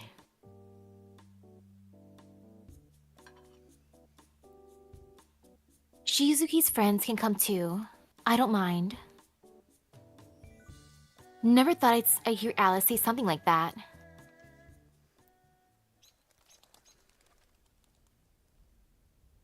The gate to Shiroi Nuzuka stood tall, as if designed to warn off visitors.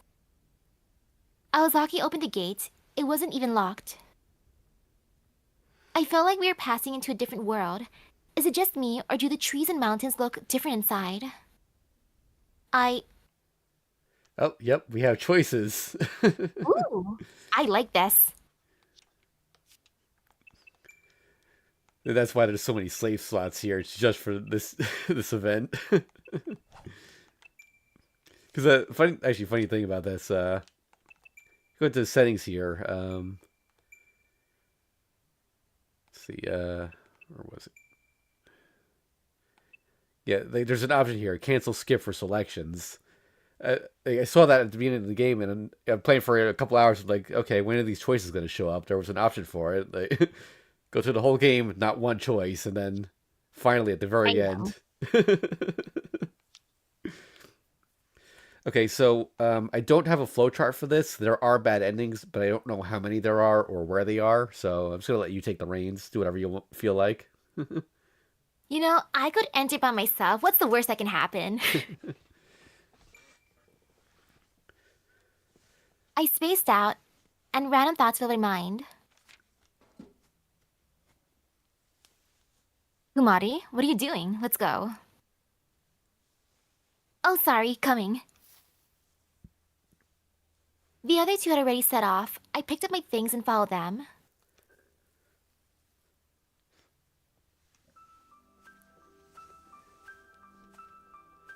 Aozaki was verbally sparring with Mr. Yamashita as they walked down the tree-lined path. I hurried after them. Looking up at the sky, I saw ominous clouds starting to roll in. Wait, what's the weather forecast for today? The heavens looked like they could open up at any moment. Would I have to trek back home in the rain?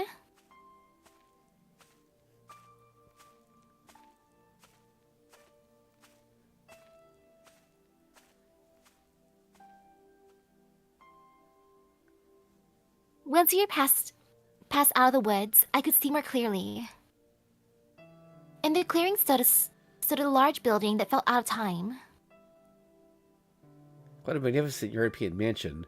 How could anyone call such a work of art a haunted house is beyond me?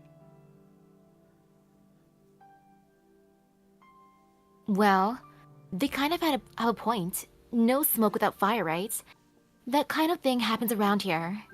You should keep an eye out for ghosts, Mr. Yamashita. I find your attempts at humor scarier than any ghost, Aozaki. Wonder if he actually believed her.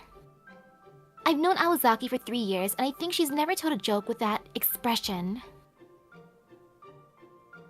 Aozaki, were you serious about that? Ghosts aside, strange stuff does happen there. Does happen here. Nothing to worry about, though. If you see anything weird, ignore it. agree with Mr. Yamashiro. Ignore anything weird, even ghosts, was kind of a scary thing to say.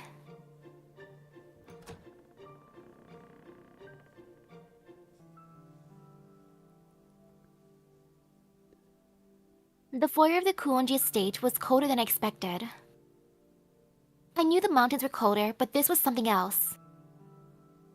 It felt like winter in here. When you look at this decor, from the outside it looks like such a standard Tudor-style construction, but the foyer is closer to a Romanesque architecture. The connecting halls in the lobby here appear to be from different time periods. It's as though another building has been tacked on, or... Oh? What? Seriously, Mr. Yamashiro? I heard a stupid, irritating voice behind me, and sure enough, there was an idiot standing in the foyer.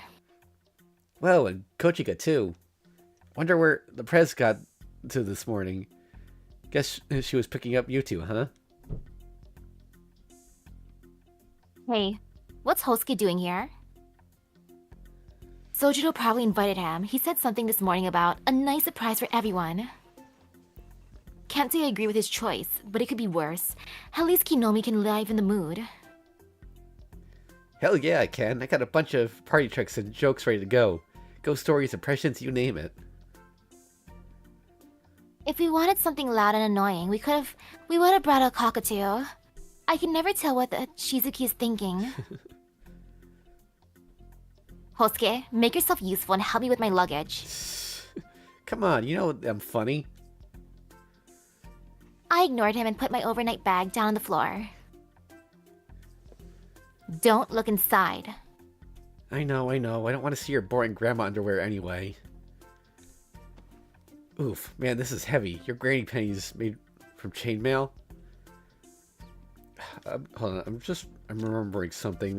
Like, there was one line here that I think was like censored, even though you could clearly hear him speaking English. No, not that. Sense about the granny panties if they felt like doing that. Let me... No, not that one. Oh, yeah, the... yeah, like... I love it. Okay, but, like, why they change the line? Like, you can hear him saying it, and the game's also rated M, so, like... No, it's not saying anything bad, really. Yeah.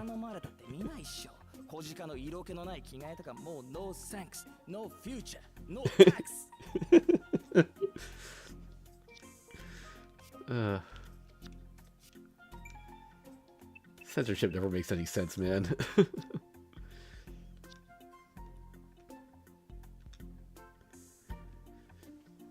Hosuke picked up my bag and carried it toward the hallway, to the east wing. Of course it was heavy. Couldn't come here without my trusty wok, cleaver, rice, and char siu. What if I wanted fried rice later? That's the drawing room's over there. That's where the party's going to be. Alice made guest rooms for each one of you. So if you're tired, head on up. You can change in there too if you like. In that case... Ooh! Gotta put down a save down for all of these. There's a wow, lot of there's them. more choices than I thought there'd be. I like it. Yep. Let's see. I want to do something random. Alright. I decided to do something completely meaningless. Honestly, I didn't mean anything by it. It wasn't even a sudden idea, just a whim, a flight of fancy. I think I dropped something. I'm going to go look outside, so head on to the drawing room without me. You're going outside? I'll come with you. Ah, come on. Kojika's the klutz, so let her deal with it herself. You should come with me, Prez. I won't know what to talk about with Alice. What to talk with Alice about if you aren't there. Huh? But I shouldn't let Kuma go by her. Would you mind taking us to the drawing room first, Aozaki? It's a little chilly here in the foyer. But I really shouldn't leave a guest alone. It's fine, really. I'll be back before you know it. Hosuke, give me my luggage. I can handle it from here.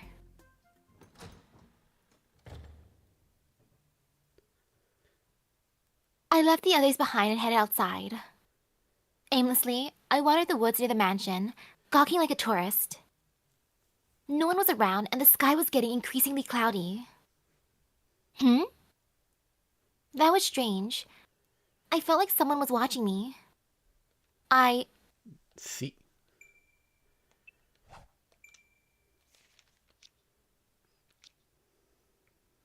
I'm curious. I should go check it out. I'm totally not going to a bad ending.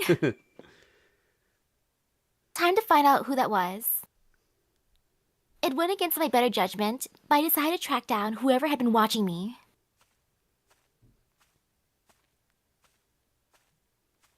To the rear of the mansion, where there was a small thicket. It looks only slightly better kept than the woods surrounding the estate. There. I saw a woman. She looked terribly out of place. Yeah, no kidding. She should be a frog right now. Yeah. It's only been a year. Hello there. Are you one of today's guests? Instinctively, I backed away. That was how overwhelming her presence was. Leaves crinkled and crunched as my heels trampled them. During my hasty retreat, the woman watched me with amusement, as if observing a small animal. I didn't expect much from the guests, but how mistaken I was. Here you are, feast for my eyes. I have to say, Aoko might actually have some taste after all. This will make things much more interesting. The way she looked at me was a little, no, incredibly off-putting. Where are the police when you need them? No need to be alarmed. I'm a guest like you. Let's be friends. To be frank, I didn't expect anyone else to be checking out the lay of the land before things go down. Oh, I like you. I like you, and you're cute. So here's a freebie. I normally can't see very well. I'm in Aozaki's room, and I'm not the culprit. Sounds What? Like, sounds like hints for future choices or something. Huh? Trust me, it'll come in handy. Just keep a lid on it, okay? And with those strange words, the woman walked off in the direction of the mansion. I didn't feel like following her, so I re-entered the house from the front door.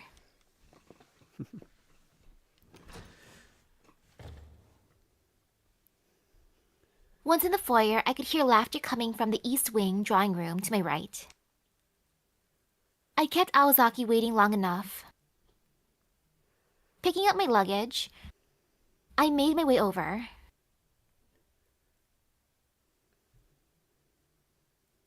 Aozaki was waiting in the east wing. Sorry, did I keep you long? No, not like I have anything else to do anyway. Let's head inside. I think you know most of the guests, but we should still introduce you. That's Aoko for you. I always like to do things properly. With her characteristic sincerity and full display, she turned the doorknob.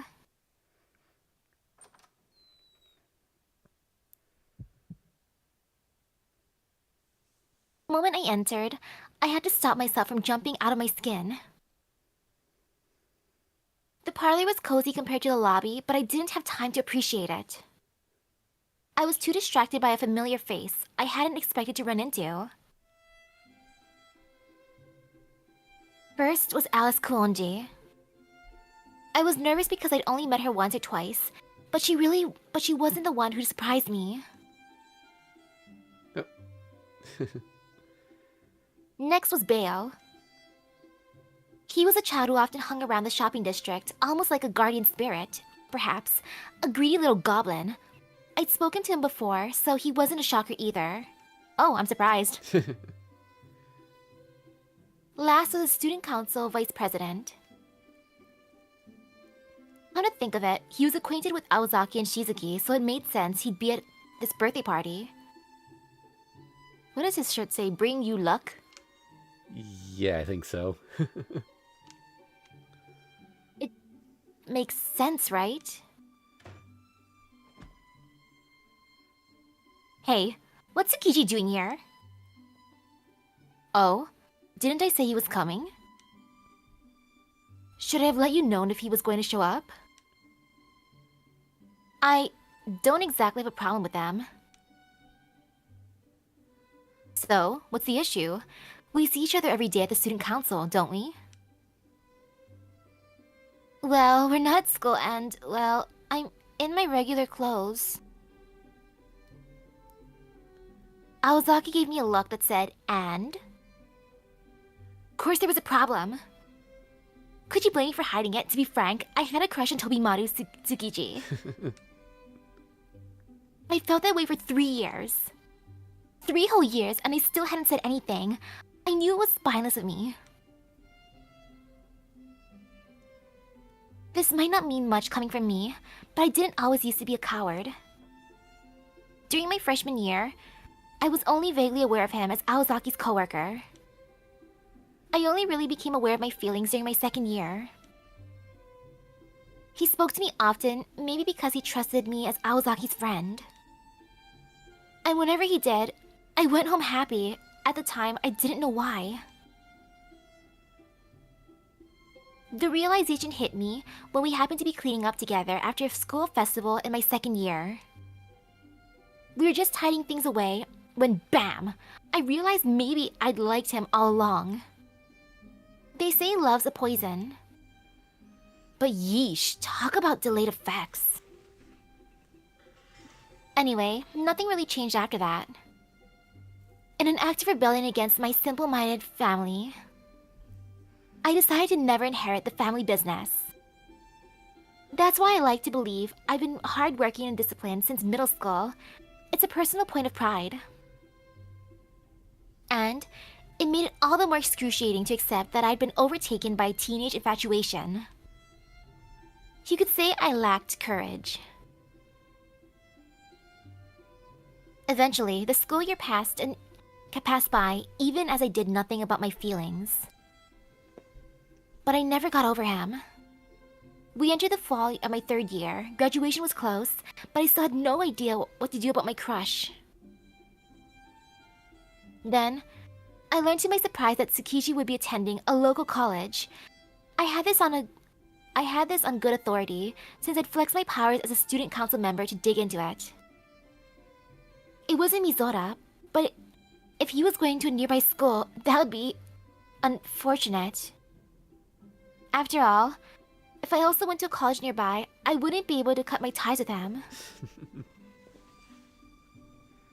Aozaki told me once.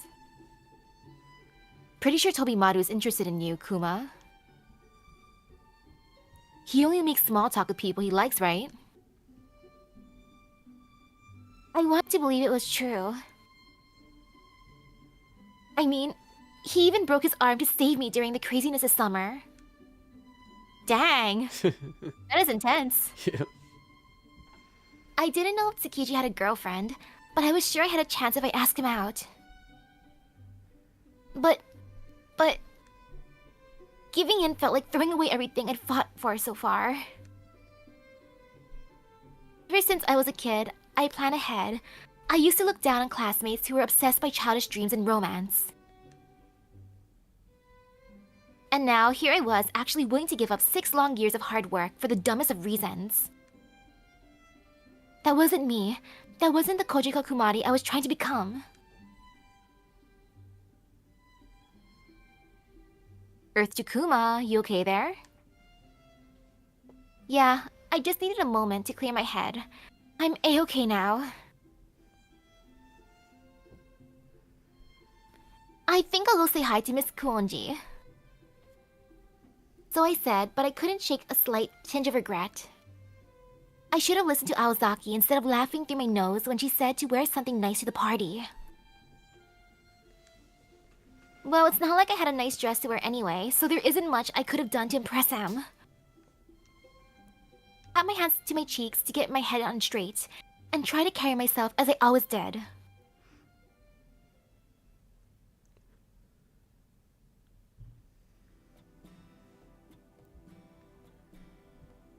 To greet the mistress of the house, I went to the adjacent sunroom.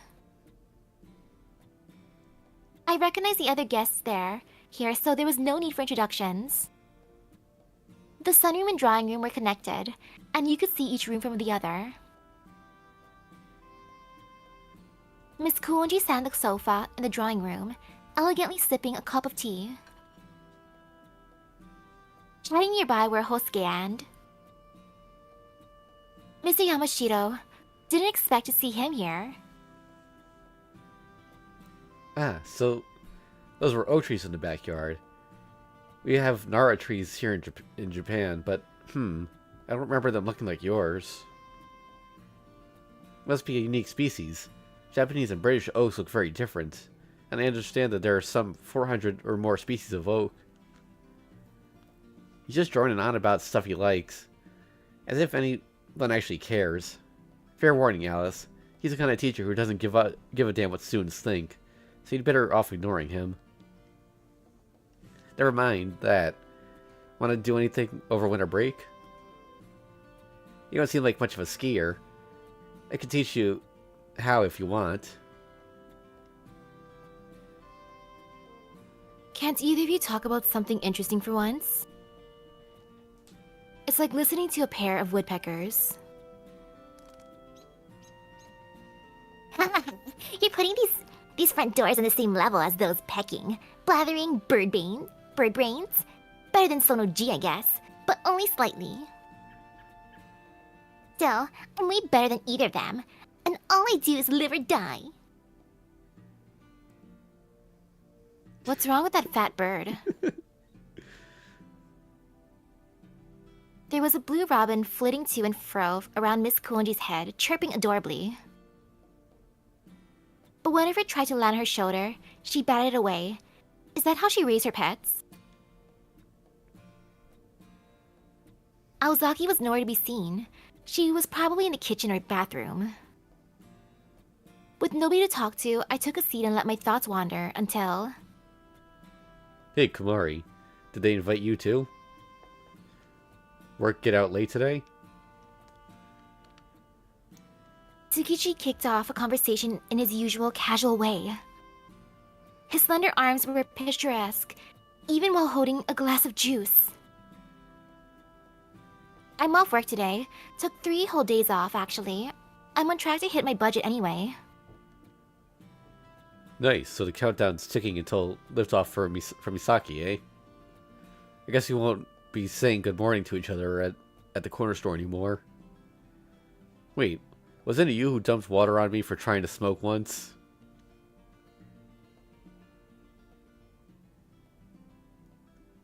That took me back. Back in my freshman year, there was a student cocky enough to smoke in my store's parking lot. He was from a different school, but that didn't matter. I ran up to him, warned him, then hosed him down with water. Can you believe I did that to a stranger? I got flustered and tried to apologize, but the boy was already reaching for another cigarette before I even finished. He turned out to be Tobimaru Tsukiji. Man, I didn't really expect to see you again, much less in the student council room. Oh, wait. Oh, Man, wait. I really didn't expect to see you again. No, wait, it is him. Yeah. Maybe that's my destiny, to get sprayed with water by girls I like. It's like that sometimes. When did you get here, Tsukiji? We've been here since morning. Kinomi got a bug in his ass, so I didn't have a choice. Birthday party is until 6, so we've still got plenty of time. If you're tired, why don't you go take a nap in one of the rooms? You look pretty pale.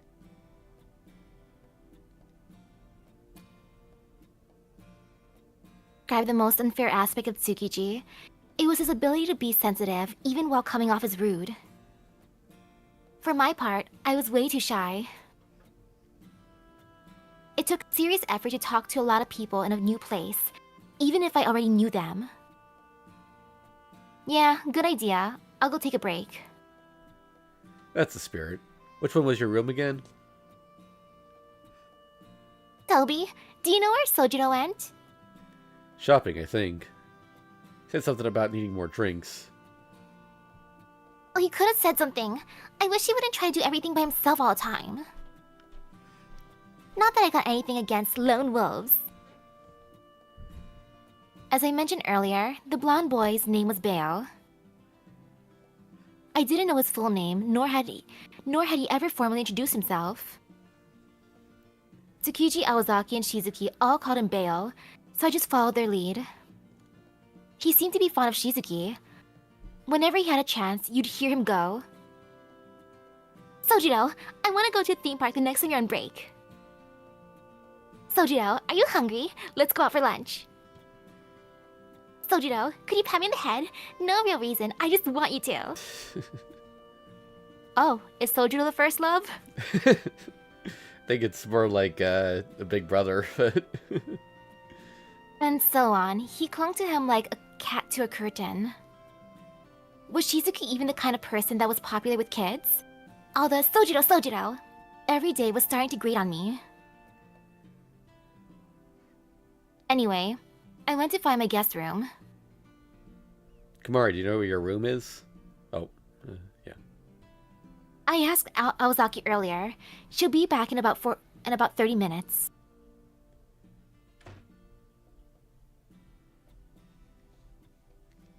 Flinging over my shoulder the bag I put down in the drawing room, I headed up to the guest rooms on the second floor. According to Aozaki, I would be staying in the second room of the east wing. Oh.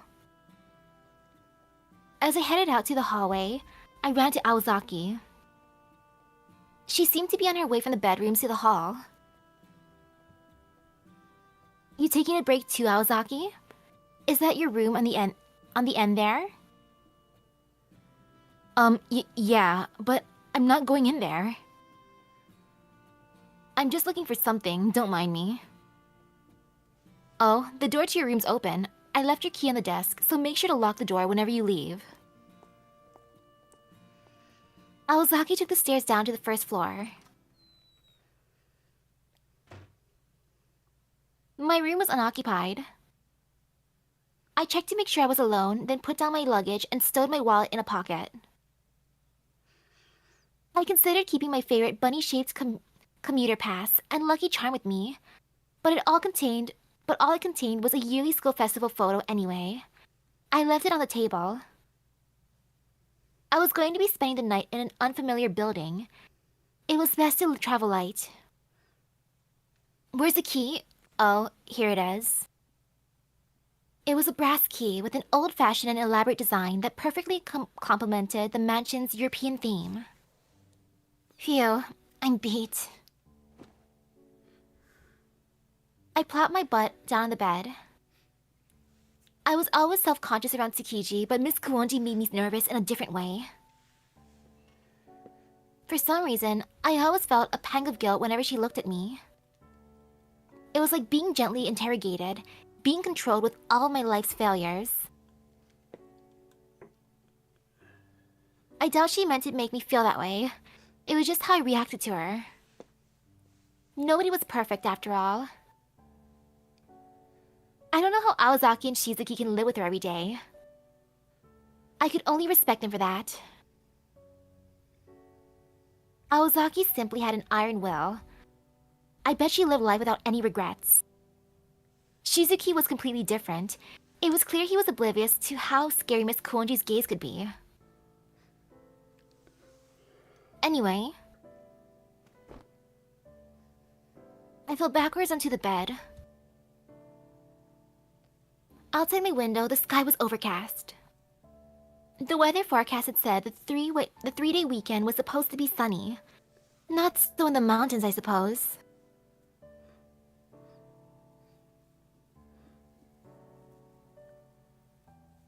At this point, I'd met 6 people staying here.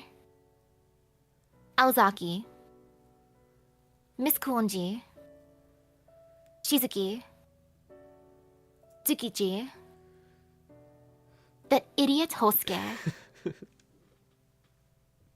Mr. Yamashiro, and Bale. Miss Kuonji had implied that there were other guests staying here too. It's a Western-style house, and people didn't take their shoes off at the entrance, so I couldn't guess their number by counting shoes. For now, I had no idea how many other people there were. I decided to rest my eyes and take a short nap. One trick I picked up from my years of part-time work was the ability to sleep in exact 15-minute intervals.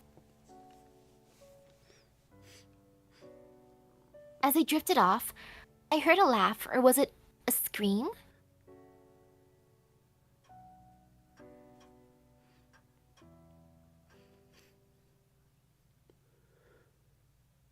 Alright. 15-minute nap done. I checked myself in the mirror. I took a hairbrush out of my bag, quickly brushed my hair, and left the room. The door behind me, I heard an unfamiliar voice coming from downstairs. A new guest? I didn't hear a peep until I left the guest room. It must have had great soundproofing.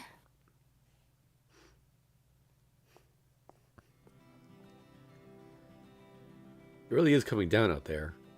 I thought it was supposed to be clear skies all through the long weekend, but I guess it couldn't be that lucky. Perhaps the problem lies with the people here. Then again, I can hardly disagree with you if you say there isn't a problem, Father. Shh! You don't have to say everything you think, Yui. Oh, did you leave the laundry outside? Please tell me our sheets aren't getting wet as we speak. Don't worry, it's taken care of. I had a feeling something bad would happen today. The guests are from Ida Church. Miss Kuonji appeared to have overheard them. She came up from the east wing to greet them. Forgive our tardiness. After you personally invited us. Are you well, Alice? Jeez. I don't remember inviting you, but you're here now, so I suppose it's fine. This way. I only prepared a seat for Ritsuka, but I'll get some more chairs. No need to go out of your way. Father Ari and I will be leaving soon. Besides, if we need to sit down, we can just sit on Ritsuka. Hey, that's mean, Yui. And what makes it worse is that you're not even joking. You should be nicer to your big sister. Let's just call these guys Team Church. Miss Kuonji led Father Ari and Yuika into the drawing room. Father Ari looked like he was enjoying himself. He was always so laid back, with a permanent smile on his face. It was hard to tell how he really felt about being here. Mr. Yuika was clearly unhappy. Then again, like Father Ari, her expression rarely changed, so who knew how she really felt? And then there was... Oh, Kojika, ciao! Ritsuka, I wonder what manner of beast lurked beneath that cheerful veneer. Probably not even a kitten. Hi, Ritsuka. I didn't know you were invited. Yeah, Ali told me I definitely had to come. Father Ari and Yuika both got a letter from Aoko. Wait, does it mean different people got different invitations? Seems like it. I was invited by Shizuki. Ritsuka was Yuika's sister, and not a real member of the clergy. She was just a regular citizen of Misaki. I saw her every now and then in the shopping district. Anyway, what's to do with the weather? I know, right? It's starting raining, but hopefully it'll clear up soon. Ritsuka glanced outside, concerned. Ooh!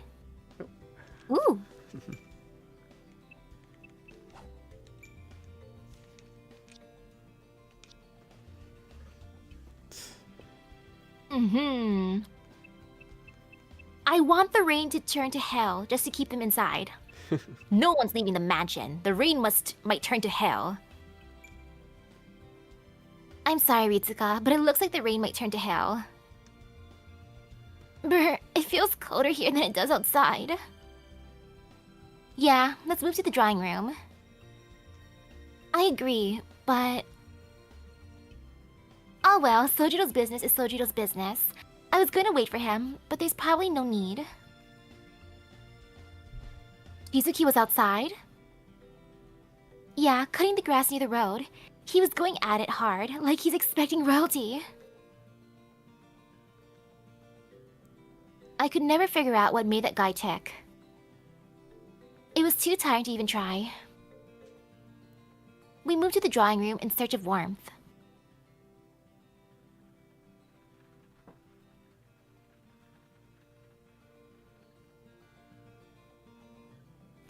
The rain showed no sign of stopping. In fact, it seemed to be getting stronger. The sun hadn't set yet, but it was already as dark as night outside. The party had yet to begin. Looking over the drawing room and the sunroom, I saw everyone engaged in conversation. I like how Robin is included with that. I bet Ritsuka's talking to Robin. The card game Hosuke brought with him had caused a stir in the drawing room. It was getting competitive, mainly. Apparently, they were playing a fantasy-themed construction game from Germany called Puppet Pass. It was basically the kind of game where players tried to sabotage their opponents, so everyone was putting on forced smiles while they schemed against each other. In contrast, the older people in the sunroom were drinking wine and watching the students intently. I'm surprised you're allowing people to roam around before the birthday party, Alice. Has it had a change of heart? Not particularly. I made walls where I didn't want people to go. It's only for today, so no one should get lost. You made walls? From what? And what do you mean about people getting lost? I know it's a big mansion, but it's not that big. Thank you for preparing guest rooms for us, by the way. I plan to leave this evening, but I appreciate the gesture. Since we're here, Yui, why don't you go change? I'll lend you my qipao. Even a nun shouldn't attend a party in her habit. I'm fine, thank you. Taking off my mystic code in a witch's house would be tantamount to suicide. Unlike you, I'm not here for fun. We are here for fun, actually. Even I came unarmed, but Sister Yuika insisted. Why do you always have to be so on edge? Like you're ready to fight at a moment's notice. Someone has to be serious out of the three of us.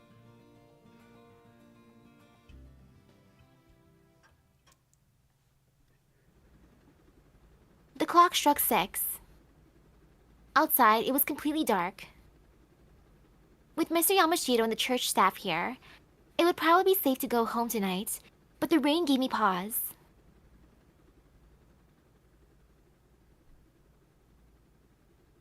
I think it's about time we got ready. Has anyone seen Tokie? Miss Kuonji declared to the end of the card games with an unexpected question. Tokie? Who's Tokie? You mean Mr. Tokitsu? He's... Huh? Wait, Kojika, you haven't spoken with the old man yet? What old man? Are there even more people coming? How many guests are there going to be at this party anyway? Me, Aoko, Shizuki, Tsukiji, Kinomi, you, Tokie, and a few others. 13 in all. We haven't been able to get everyone in the same room yet, though. 13. 1, 2, 3... I counted the people in the room.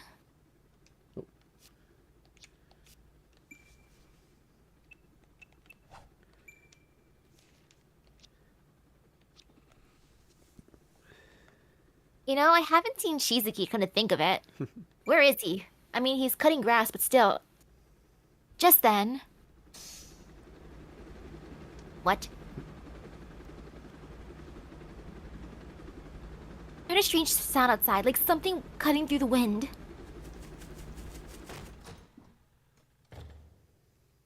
into a louder roar, yes.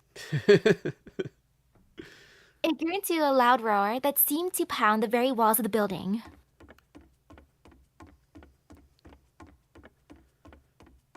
While we were all distracted by that,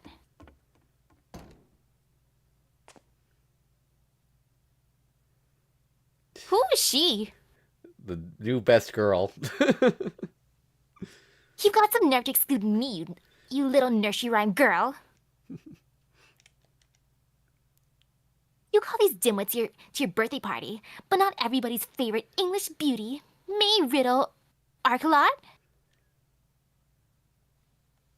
The girl who arrived was several times louder than a storm. Maybe she was a storm. It might be pronounced Riddell. I thought you had. I think about other plans. How the hell did you even get here?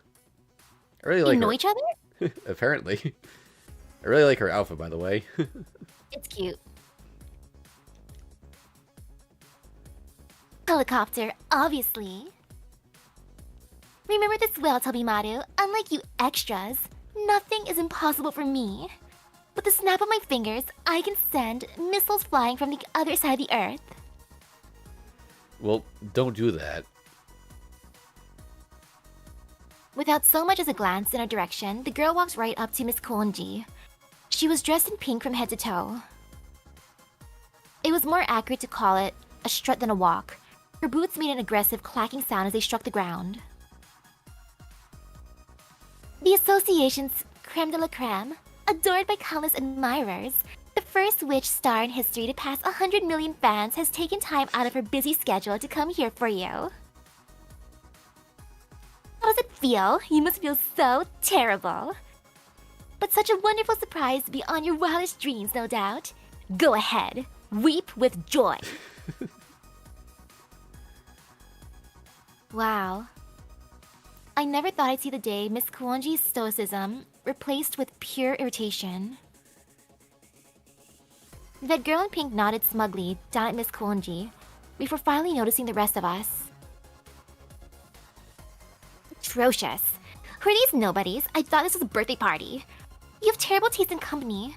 Are you really so sick in the head as to call your parents enemies here? You, priest boy. Why'd you kiss our feet, strip, eat chicken, and then hang yourself? That's very specific. Yeah. You're the absolute last person I want to hear that from. Perhaps you're the one who should be apologizing to Alice. When you steal something, it's only right to return to the proper owner. You know I paid her back in full, thank you. Alice accepted the money, so it's mine now, fair and square. Mind your own business. Oh my, Alice sold one of her precious ploys? Aw. I told her over and over again, money that... But, yeah, it's a typo. Money that money? Just go rid of the first money. Over again, that money won't solve the problem. But she's a materialistic dog, so she won't return it. Oh, sweet Alice, still playing coy. Just a savvy way of pushing me to increase the price. Hey, your highness, the girl's something else. I could swear I've seen her somewhere before. Is she a friend of Alice's? You're just imagining things. Forget about it. She's nothing but trouble. All harm, no good. Yeah, you're right. I probably couldn't handle her. Wow, even the friend's not into her. Despite whatever Tsukichi was saying, I knew the truth. Her name was Riddell. She stayed at Tsukichi's house for a time. Apparently, their fathers are business acquaintances. Come to think of it, Tsukiji, during his little side story, did mention that he wasn't into blondes. This might have been the Yeah. Well, I say she stayed with them, but the Tsukichi estate was so large. They were basically in different houses. Or at least, I hope that was the case.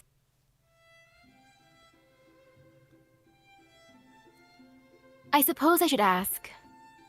Riddell, what are you doing here? What do you mean, Alice? It's your birthday. When I called Tobimaru's house, they told me that the young master is attending a birthday party at Miss Kuonji's house. I couldn't let that slide, so I canceled my concert at the last minute and flew here. Oh, she's an idol. Do you even remember when my birthday is? Of course I do. I could forget mine, but I could never forget your... Wait a second, it's still autumn here, isn't it? Glad to see you haven't lost your mind completely. I hit your head a little too hard last time, remember? You had me ever so slightly worried that I might have caused you brain damage. Tobimaru, you liar! It's not Alice's birthday at all. Wait, the invitation definitely mentioned a birthday party at the Kuonji estate. Mine too. Man, that invitation cost me a fortune. 2,000 yen from the Prez. Can you believe it? Wait, I wasn't the only one who had to pay, was I? Some things are better left unsaid, though I do recall something about a birthday party at the Kuonji estate. Ellie's birthday, right? Looks like there's been a misunderstanding. Yes, we are here for a birthday party, but not mine. It's Tokie's. He wanted me to celebrate his birthday, so I simply made this mansion the venue. I reread the invitation. You're cordially invited to a birthday party at the Kuonji estate. Now I see. It didn't say anything about whose party it was. Hey everyone! What are we all getting so worked out about? Wait, Riddell? Riddell? Oh, Riddell Riddle? What are you doing here? What about your concert at Tokyo Bay? I even set the VCR to record it. It's been sabotaged. The curry I had for lunch today was too spicy. What the hell kind of reason is that? Apologize to the god of music right now. What about your fans? It's always yap, yap, yap with you. I don't care about music or any of that crap. Fans support me financially, that's it. I always end up feeling all emo after concerts anyway. That's when the razor blades come out. Jesus. Even when I'm in the spotlight, no one really sees the real me. Whoa, that took a dark turn. Chirping sweetly, a blue robin landed on the girl's shoulder. Nothing ever rifle ranges with you, May. Your emotions are all over the place. You come into the room like you own the place, and then complain about no one seeing the real you. Come on, you're definitely more mangle and ringer than a mage. I know, sorry. I'm just tired of never seeing my efforts pay off. I'll go around thinking I'm the best of the best, when I'm really the lowest of the low, just a dumb clown. I know already, so leave it alone, Robin. Or I'll chop you up and feed you to a dog later. Our newest guest was talking to a bird. She really was one of those crazy pop stars you hear about in the tabloids. So it's Mr. Tokitsu's birthday party. We wondered why we'd been invited, but now I understand. Sister Yuika even suggested we come fully armed because she thought it was a trap. Him? So Miss Kuonji, where's the guest of honor? We haven't seen him yet. Now that you mention it... Aoko, have you seen Tokie? He's not here, but he was in charge of dinner arrangements. He told us we could take it easy because he'd be arranging some top chefs. That's a bit weird, isn't it? If that was the plan, the chefs would need to arrive by 4 at the latest in order to make it in time for dinner. Has anybody seen Yurihiko? He was here until noon, but I haven't seen him since. I haven't seen him at all. I stepped out a few times, but he wasn't outside either.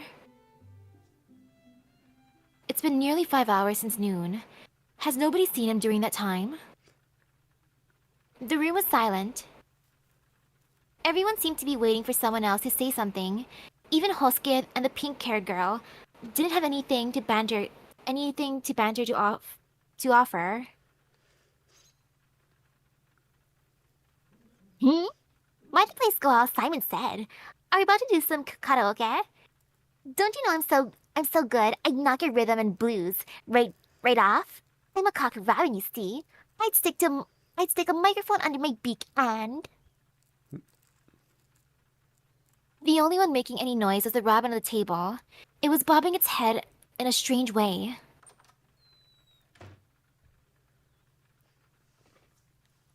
Ah, everyone's here. Is dinner ready? The voice cut through the tension. A young man, looking calm and composed, had arrived.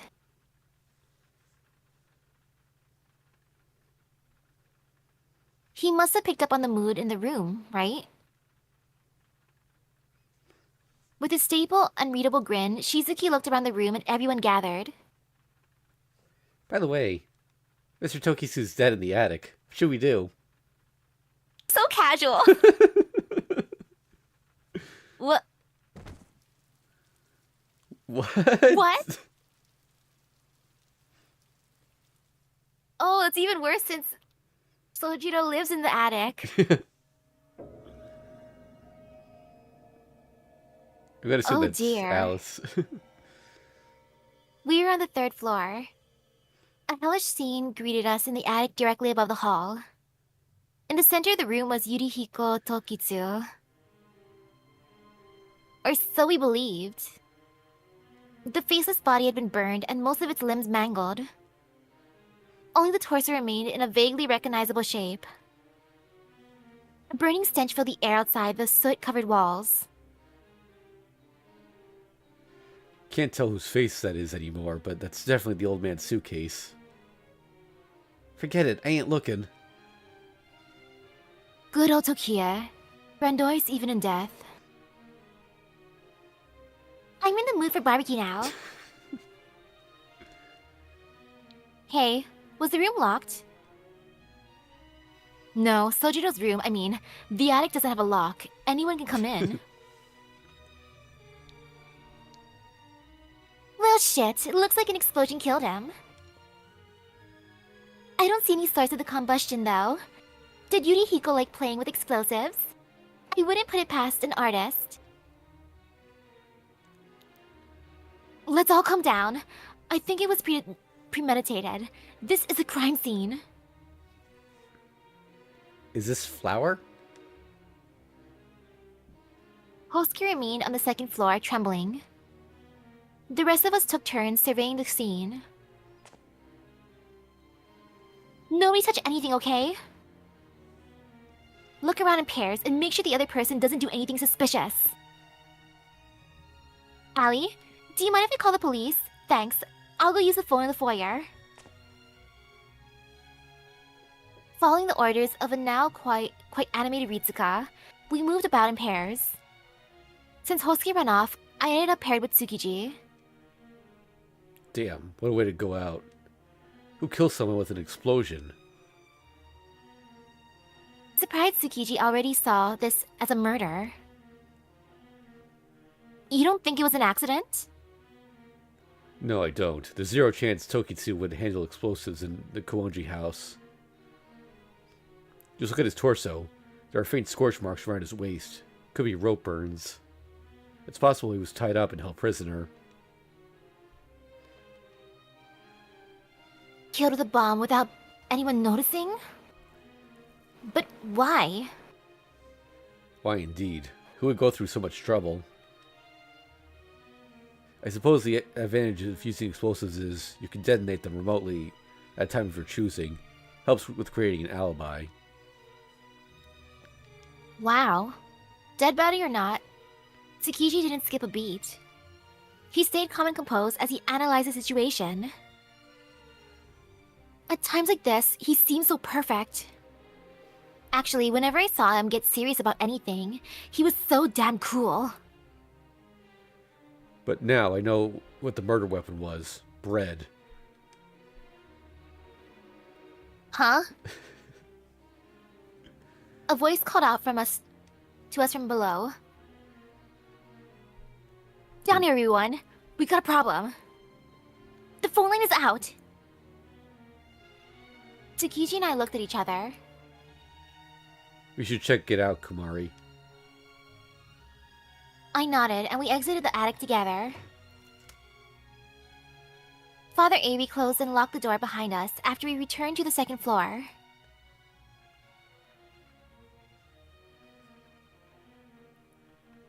The sound of the rain was deafening. We gathered around the telephone. The phone's disconnected, or rather, the line itself has been cut. We can't call anyone, let alone the police. I'll go tell them in person. No, wait. Oh, no, that's it. No, wait. We shouldn't go off into town for the time being. Besides, look outside. The priest pointed toward the skylight. Raindrops struck the glass, hard and in a thunderous cadence. At this point, we were in the midst of a full-blown storm. We'd all come on foot, so it would be risky to go back down the mountain in this weather. However, Father Avery hadn't stopped Shizuki for his own safety. If someone wandered off by themselves, those left behind would be in a precarious position. For instance, it would be easy to destroy evidence without any witnesses around. For now, let's all go ahead to the drawing room. We should talk over what happened until we can call the police. Everyone agreed with the priest. Everyone except Hosuke. He seemed to be waiting for someone to reveal that this is all an elaborate prank.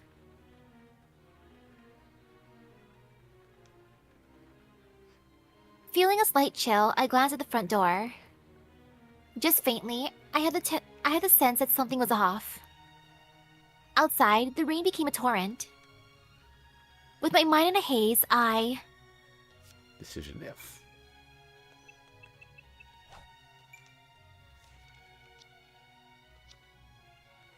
Ooh, let's see.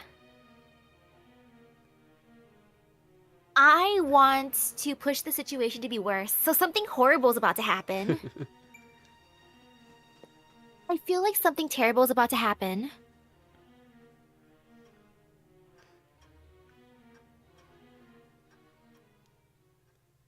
I don't know how many of these choices actually matter. I think some definitely don't, but others are required to get the good ending. Things sure have gotten out of hand. I silently agree with Aozaki's muttering. The weather's getting worse, too. I wouldn't be surprised if there's a mudslide tonight. It would be like getting stranded on an island. Seriously? Sweet, sleepover. Oh man. If Alice gets scared, can I be the one who comforts her? By all means, go ahead. Another dead person's not going to change anything. Aozaki, Tsukiji, Hosuke, and I had grouped up. For now, the four of us were team school. Father Avery, about the body. I know, this is clearly a homicide. But given our location, we can't exactly call the police right away.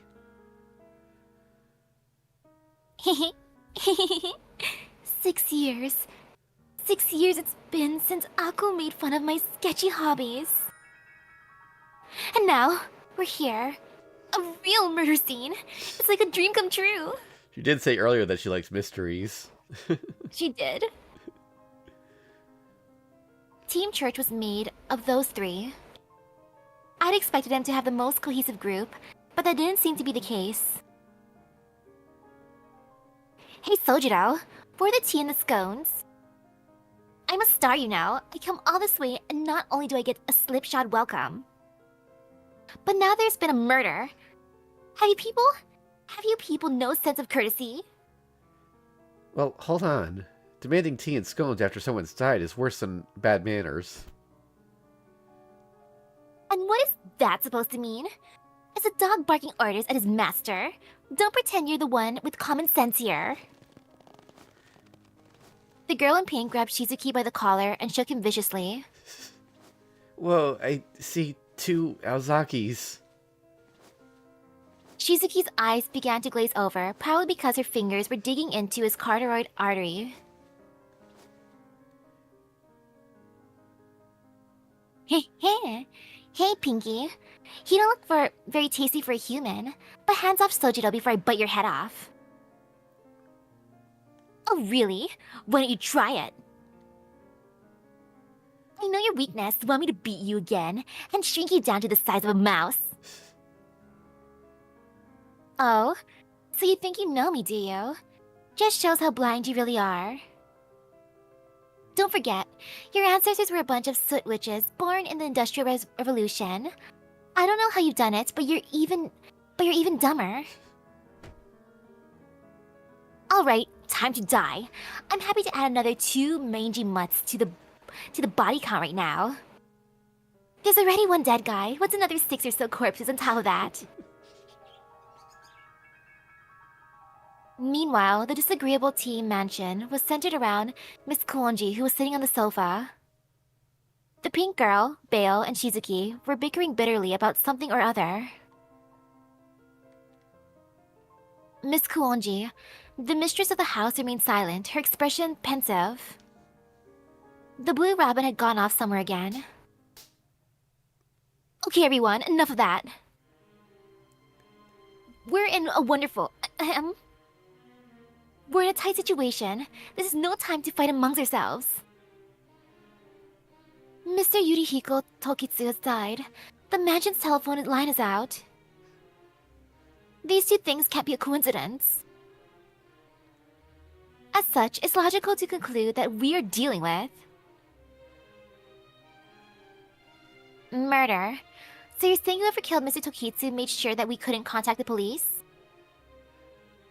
Yes, precisely, Kojika. This is a perfect murder case, and the murderer is someone here. Or, I hope so anyway. What? What? That's what's going down? Yes, Kinami. This is exactly what's going down. Drop your guard, and from behind, bam! Dead! Right? Who wants to give their theory first?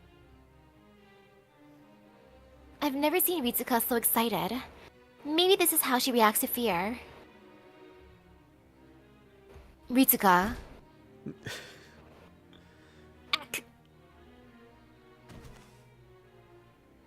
Allow me to apologize for Ritsuka's unsettling remarks. However, despite the enthusiasm, she has a point.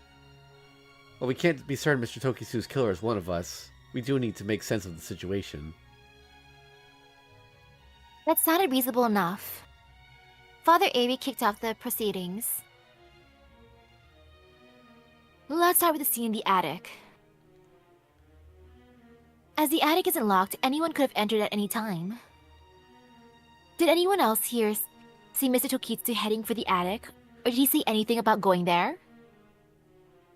No takers. Either Mr. Tokitsu entered the attic by himself without telling anyone, or he was taken there by the killer. Who saw Mr. Tokitsu last? The 3 of us entered the mansion this evening, but we didn't see him. We've been here since this morning. He was with us then. We fought for a seat next to Alice. Then, oh yeah, I think he looked at the clock, said something about it being time, then left the drawing room. Despite appearances, Hosuke had a pretty good memory. When it came to anything besides studying, that is. In the end, Hosuke's statement was the last eyewitness account we had of Mr. Tokitsu. That means Mr. Tokitsu disappeared sometime after noon. This is troubling. None of us had a watertight alibi. Right, the time between his disappearance and discovery had been too long. Even though I arrived in the afternoon, I'd been to the bathroom a few times. The same went for Aozaki and Mr. Yamashiro. Everyone had been alone for at least 5 to 10 minutes at some point. The only exception, who had stayed here with someone the entire time, was Miss Kuonji. Alice, you only got up once to greet Avery and the others. That's a pretty strong alibi. I thought examining everyone's statements would have yielded some insight into his absence, but it appears not. We're all suspects. Except for Alice. I suggest we should discuss the motive and the murder weapon.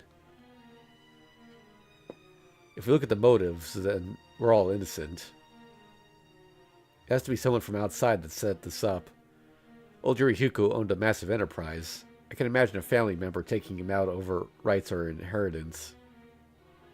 I don't think this line of questioning is going to get us anywhere. I say that, but use body bow. It hurts. I see. So you're saying we should consider the weapon or the modus operandi. I think so. If we find out what weapon was used, we can figure out who carried it. Luckily, it's clear what the weapon was, isn't it, Father? To a certain extent, yes. I still don't know why we didn't hear it from here, however. Does everyone know what it was? It was a rather mean-spirited question. Father Ari observed everyone's faces as he waited for response. So, how was Yurihiko Tokitsu killed?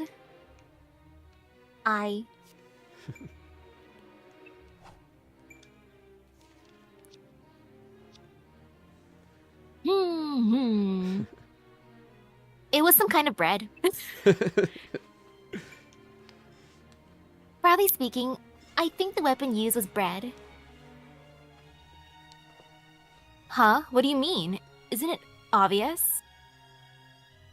They probably stuck dynamite to his hands, feet, and face. That would be the logical conclusion. I mean, those parts of the body were totally gone. Aozaki was a thorough realist, but she could arrive at some pretty wild conclusions sometimes. Well, it's possible. I don't think that's what happened. We don't know how Mr. Tokitsu ended up in the attic, but we do know what happened there. It was a dust explosion.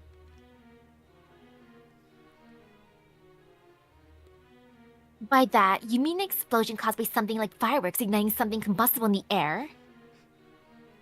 You're on the right track. It's a closed space like that. An explosion can occur when there's a certain amount of combustible dust, like flour. You can even make thermite out of aluminum foil and the rust from old pots and pans. But based on the situation, a powder seems more likely. But if that was the case, why was only his torso intact? Are dust explosions even that powerful? That's what we need to find out. It's possible his jacket was blast resistant. We don't know if it was the explosion that killed him. The culprit could have set off the blast after they murdered him. Given that the explosion itself was small, his limbs and face could have already been burned. True, that would also explain why we didn't hear the explosion from the drawing room. We can't overlook the possibility that the dust explosion traces are some sort of misdirection. Misdirection? What would they be hiding? The unnatural aspects of this entire killing, of course. For instance, what if the corpse wasn't actually Mr. Tokitsu's, but someone else's? In that case, the culprit would need to obscure his face. However, burning the face alone would be too obvious. Perhaps to make it seem normal, his face had been burned. They purposely disguised their overall approach with an explosion. A bigger deception to mask smaller lies.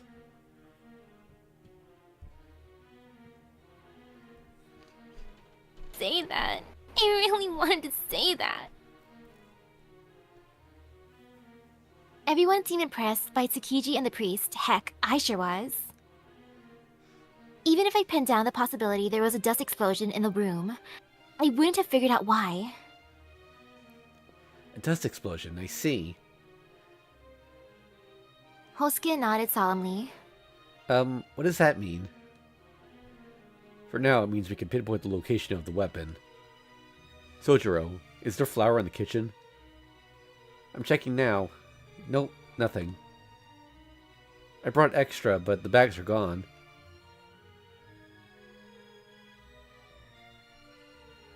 Okay, so what does that mean?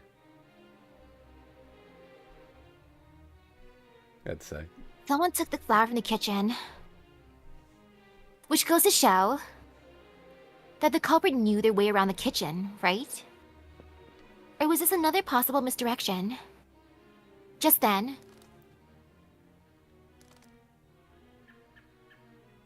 the blue robin who had been gone all this time came flapping back to the drawing room. It perched on Miss Kuonji's shoulder and then let out a shrill chirp. Oh dear. Miss Kuonji stood up from the sofa and looked at all of us. Sorry to interrupt the serious discussion, but I have bad news. Before that, Shizuki, do you have a moment? She gestured Shizuki over to her and spoke to him in a hushed voice. Hey, what are you getting all buddy-buddy over there for? If you have something to say, say it to all of us. Ugh, some people. Sorry, Riddell. But it seems Shizuki has something to say to you. I'm sure it's quite wonderful, so do listen. Yeah, this might help. Alice assured me that you'd be interested. You've helped me time and time again, so it would mean a lot if you would hear me out. Fine. Listening, spit it out already. Just to me, more and more.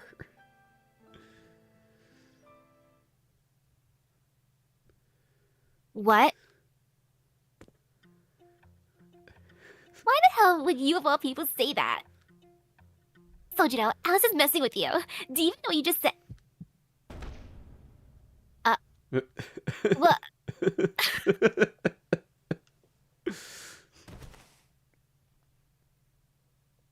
She vomited blood. She vomited blood and collapsed. Oh. I rushed over to the girl in pink. No pulse. She wasn't breathing either. Pupils unresponsive. No sign of life at all. She's totally dead. The atmosphere in the drawing room turned frenzied. Some looked shocked, while others looked cautious. And a few of us were utterly dumbfounded. Things are getting worse. What's going on, Alice? Why is Riddell dead? Why did Riddell die? It's simple, actually. I had my suspicions when we found Tokia in the attic, so I had Robin go and check on the vault. One ploy, Kisha is missing. Missing? So you're saying Mr. Tokitsu and Riddell were killed by a ploy? It'd be more accurate to say that they were caught by the ploy's rules. No point in hiding anything now, so I'll explain. Until tomorrow morning, laughter is strictly forbidden. Why? The mansion has become a world where those who laugh die. Wow, that's the most intense try not to laugh challenge. No way, that's crazy scary. You got me, Alice. Great joke. Oops. Hosuke.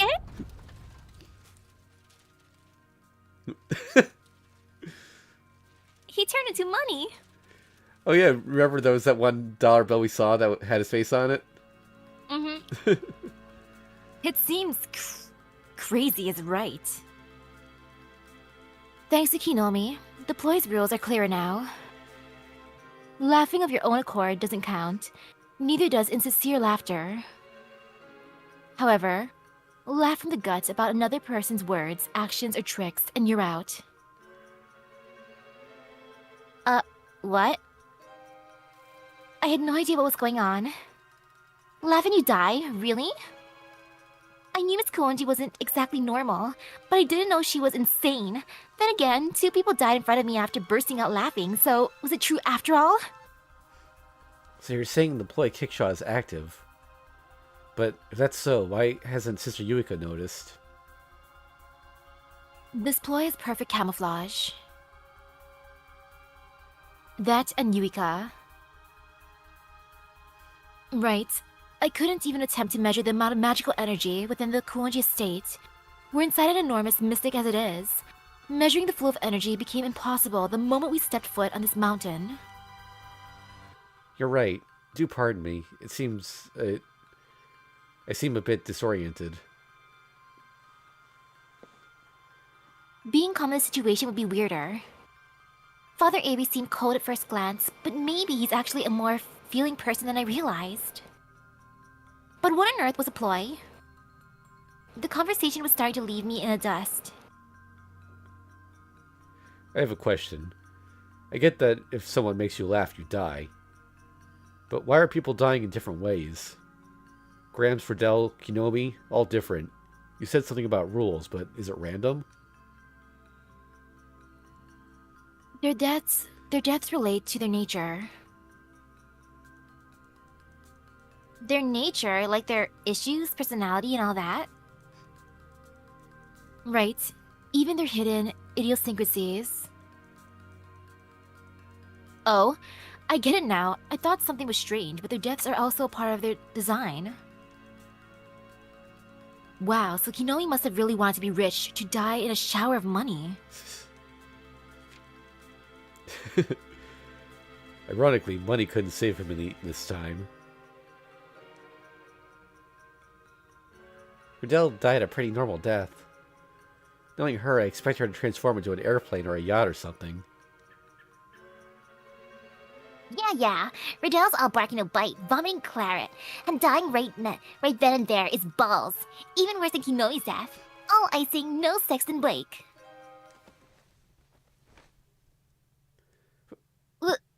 Watch your beak. She's alive. Don't underestimate me. Stopping my heart isn't going to stop me. Well, I didn't know humans could survive heart attacks just by being stubborn. Looks like you need better jokes to kill her. Incredible. You'll have to teach me the trick sometime. I knew you'd come back from the dead, Riddell, like a zombie. Hey, how about an apology? Why not test your theory on the stupid werewolf over there? He resurrects no matter what. Why'd you go for me? What do you mean, why? We're rivals, aren't we? Of course we try to kill each other. Yeah. Yeah, of course. Not bad. You really took me by surprise. I underestimated you. Figures she'd be the type to survive even if someone kills her. Damn. She doesn't die when she's killed. Though clearly shocked by the girl in Pink's horror show, Tsukiji was taking this way too well. Tsukiji? Don't you think this is weird? Someone just died, you know? And Hosuke turned into a confetti, dying from laughter. I mean, what is all this? Am I dreaming? Calm down. I don't want to believe this is happening, but it is. Like Konji said, this mansion's another world now, with new rules. Riddell got caught out, but she resisted. I know this all sounds crazy, but Kuonji and Riddell can do some crazy things. I don't know exactly what they can do, but that's probably for the best. I just know from watching them, they're the real deal. Trust me on this. Trust you? Hosuke is dead. Miss Kumari, you shouldn't mourn Kinomi just yet. He and Tokiya simply triggered the ploy, and now they're out. In reality, they're just missing. If someone wins a game, then it'll be rewarded, and then it'll be rendered null, and everything will return to normal. They're not dead. Someone just needs to win the game. I understand what Miss Kuonji was saying, but for better or worse, I was a realist like Aozaki. This sci-fi and fantasy nonsense was too hard for me to swallow. Relax, Kuma. I know where you're coming from, but listen to what we're saying. Alice, you should explain in more detail. I get that this is a ploy's doing, but what are the actual current rules? What do you mean by winning the game? Oh, so we have someone in chat here. Hello there, Bald Jotaro. How you doing?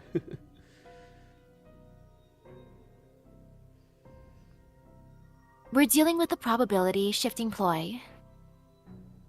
Once a user's conditions are satisfied, it will activate and then operate for a full day. That's the game.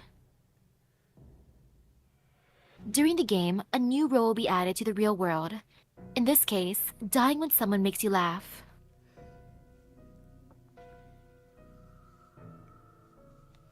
And don't bother even trying to escape, it's not possible. There are only two ways to end this.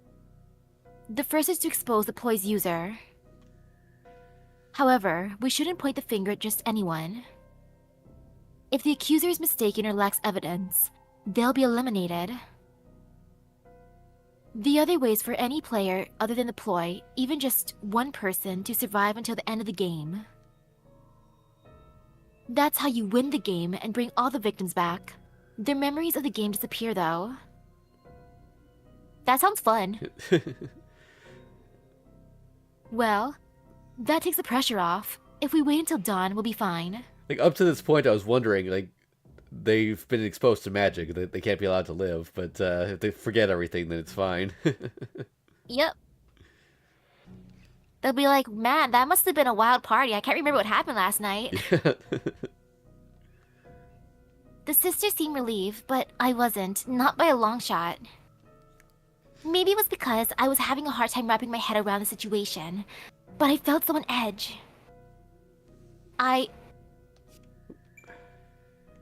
Decision H.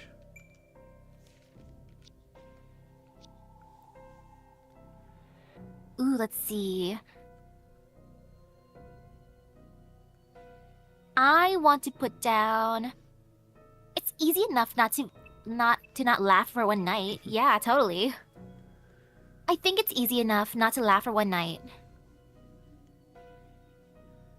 I'm not convinced things will go so smoothly, Yui. What do you mean, Ritsuka? Kinomi and Miss Riddell aside, it's possible someone forced Mr. Tokitsu to laugh. I remember what Ali said, the user decides the rules. This play didn't start by itself, someone activated it. You mean? The culprit is still at large. We still don't know who they are, but seeing as they created the rules, they're probably going to try and make us laugh however they can. They might not even need to go that far, actually. I hate to say it, but in a mystery novels, the guests often end up tearing each other apart out of suspicion. Yes, bang on, Aoko! The nasty thing about the rule is that anyone can kill anyone. However, that also means that we can survive without identifying the culprit. We only need to make sure no one else can make us laugh. Do unto others before they do unto you. You could remove everyone else to guarantee your own safety. Is that what you're saying? Okay, that's one. Mansion's now a world where you die if you laugh. 2. Person A made this happen. 3. We can't rest until we figure out who Person A is. They've already murdered Mr. Tokitsu, and they could kill it again. 4. We suspect anyone but ourselves and reveal the culprit. Hold out until morning, or make everyone else laugh.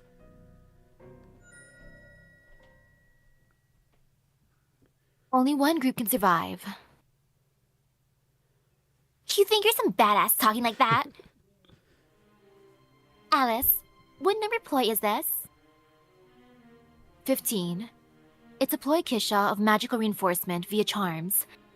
Probability shifting, 2 minds in 1 body, and prayer. Oh, bollocks. That sounds like sweethearts, alright. Perfect, just perfect. How spineless do Japanese people have to be to use something like that? Sweets hearts? Is that the ploy's name, Alice? Yes, it creates rules and boosts the survivor's magical energy. It's like a test your luck ploy to use before battle. Usually, Sweet's hearts wins and everyone dies though. Oh, that's sad. Her line. Very well, I should be teaming up with Alice. Excuse me? Who said you were teaming up? This is a fight for survival. The game is about to trust and betrayal, so grouping up in pairs will give us the best chance of victory. Instead of running around trying to find the culprit, we should try to make each other laugh. I mean, we all want to survive, don't we? Thus, Alice and I will make the ultimate team. Alice never laughs and I can be the Joker.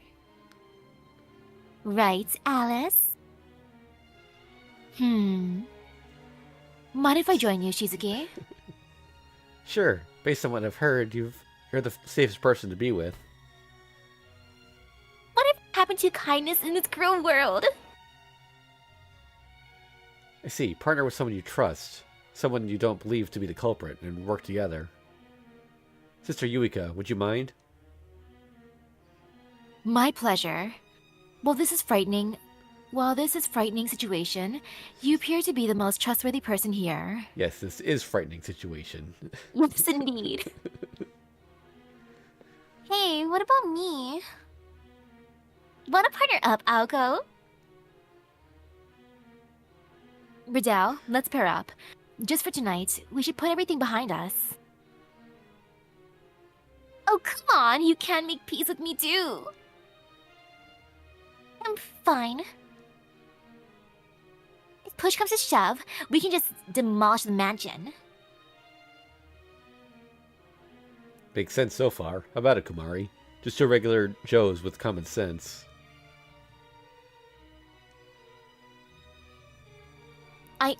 I didn't see that coming. All the weirdness and murder mysteries were bad enough, but now this? Well, if I can't be with Sojiro, then I don't need anyone else. This is just playtime for me anyway. Yes, this just playtime. Oh my god. Oh, I guess that means I'm stuck with Mr. Yamashiro then. Huh?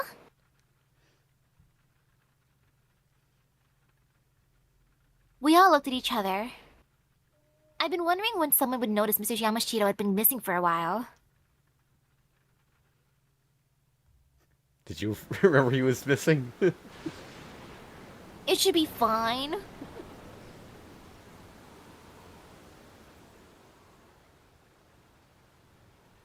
We began a manhunt for Mr. Yamashiro. Once we separated into groups to scour the mansion, Ritsuka, in charge of the second floor guest rooms, called us together. This is Mr. Yamashiro's room. Is it locked? No, it's not. When he wasn't inside, I took a peek inside. And, well... Ritsuka trailed off. Was it my imagination, or is she stifling a laugh? Just take a look for yourselves, then we can talk. Following Ritsuka's direction, we stepped into the room.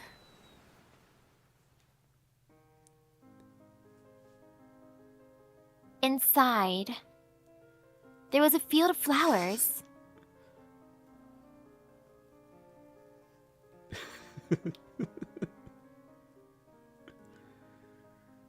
In its center lay the body of Mr. Yamashiro. What's with that pose? Is he supposed to be a pharaoh or something? Aozaki desperately tried not to laugh. It took serious effort for me too. Inappropriately, I couldn't help but see the image of Mr. Yamashiro lying serenely on a bed of flowers, more as a Kohaku New Year's singing contest contestant than as a coffin viewing. Oh dear, Mr. Yamashiro always seemed so normal. But this does raise some questions. Sick joke. How can a school teacher die in a more flamboyant way than I live? Let's leave this here for now. People deserve their dignity, even in death. If another person passes away, I ask you all treat it with more gravity. Is that clear? Forgive me, I shouldn't have been so facetious. You're so reliable at times like these, sister. I'm simply being a responsible adult. You should also conduct yourself in a manner befitting a student supervisor, father. The room felt colder after Sister Yuika's scolding. After we finished examining the room, Miss Kuonji locked it behind us, and we returned to the drawing room.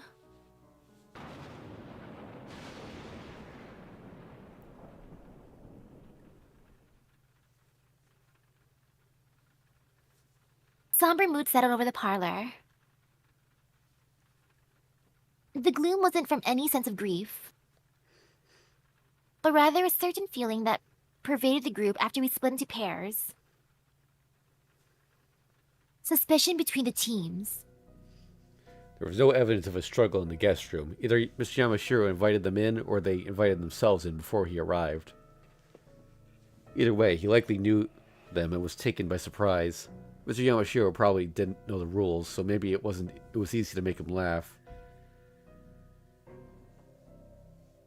Tsukiji spoke to everyone in the room. Usually, Father Abi was the one leading the discussion, but now that he was silent, maybe Tsukiji felt that he had to step up.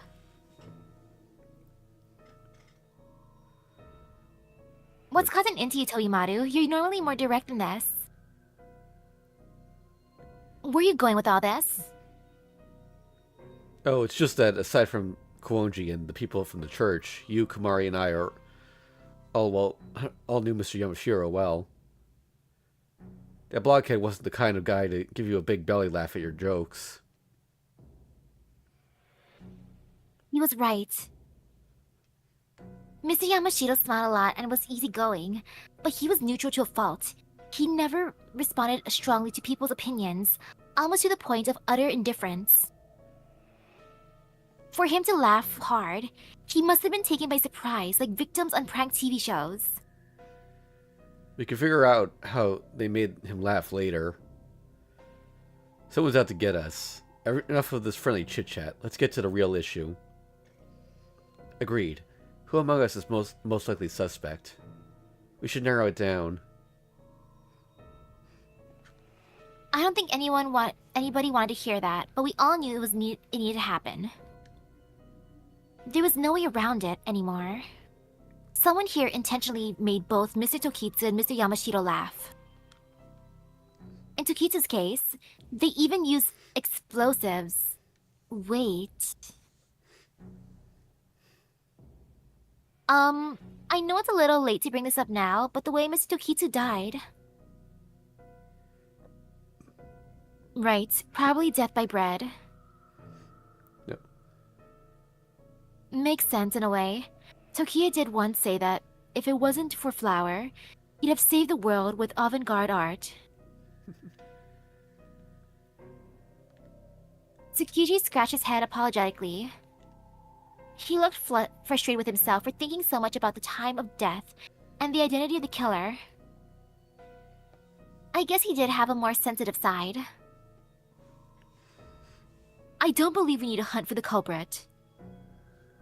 If this is the work of a ploy Kishaw, that makes Alice Kuonji the prime suspect, followed by Aoko Aozaki, and May Riddell Arcolot. Humans naturally laugh when their sides are prodded or the soles of their feet are tickled. There are ways to get the answers we seek, physically. Calm down, Yui. We should try to keep cool, no fighting. The culprit's probably counting on us to argue. Let's think of this more like a mystery novel and start by checking everyone's alibis, okay? No physical interrogations. I agree with Ritsuka. We can use your method as last resort, sister. Remember, we have innocent students here in attendance as well. Can we wait a bit before we start checking alibis? Before that, Sweethearts, was it? I'd like to hear more about that. Konji, tell us all you know. We need to understand what it is. I suppose you're right. I didn't explain the essentials. Sweethearts is an egg-shaped pudding. It kind of looks like a hard-boiled egg on top of an upside-down crown.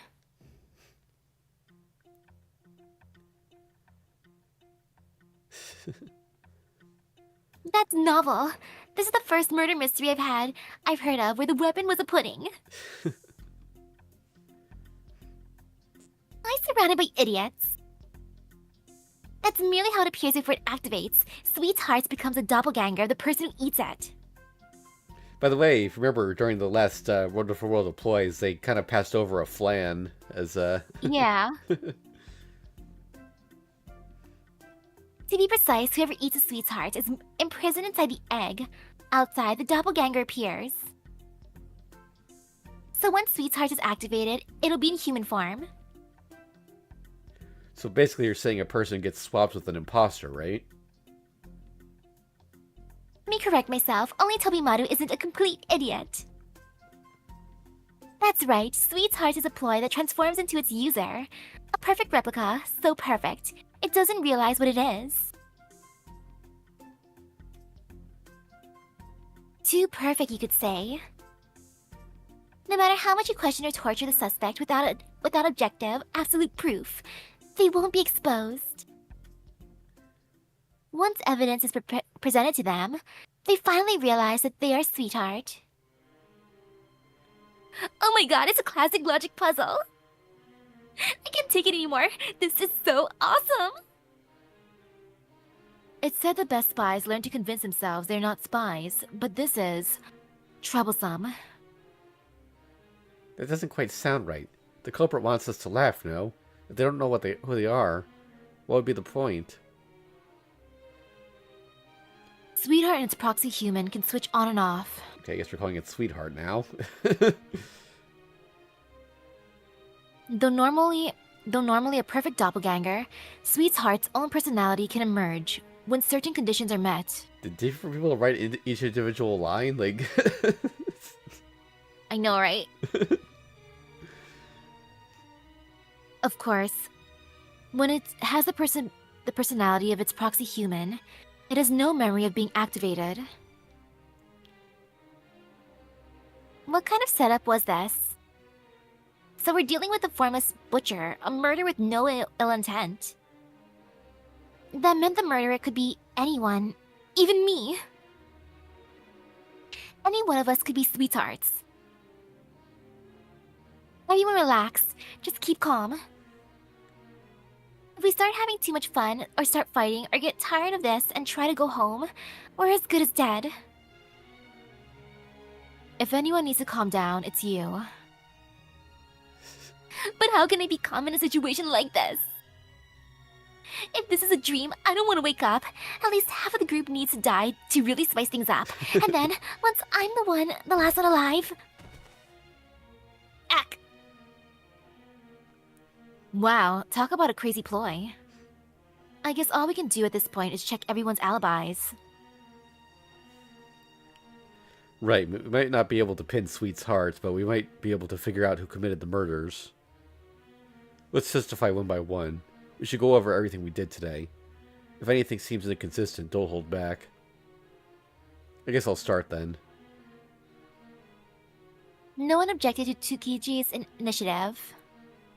If he didn't want to go first, he looked suspicious. Okay, so this part's actually really important. We're gonna have a series of choices to make. I don't know if we need to get them all right, but if we get too many wrong, we'll be locked into a bad ending at the end, and we want to avoid that. So, because we can trigger that bad ending manually when we get there, but I want to have the option rather than having to start over from here. Bayo, Kinobi, Yurihiko, and I all came here at 10 this morning. After saying hi to Kawonji, each went to our rooms to rest. We met again at 11 o'clock in the drawing room and had lunch. Oh yeah, around that time, Yurihiko went missing. Aozaki, Mr. Yamashiro, and Komari arrived in the afternoon. Then, in the evening, Riddell barged in uninvited. I went to the bathroom a few times, but besides that, I was here in the drawing room and in the sunroom. During that period, the only person who had never left the parlor was Kawonji. This morning, I went shopping in town, then met Kumari straight away in the afternoon. For some reason, Mr. Yamashita was also there. The three of us arrived at the mansion sometime after 2. After saying hello to Tobimaru in the drawing room, I spent the rest of the time between there and the sunroom. I left a few times for the restroom, but I didn't see Tokia once.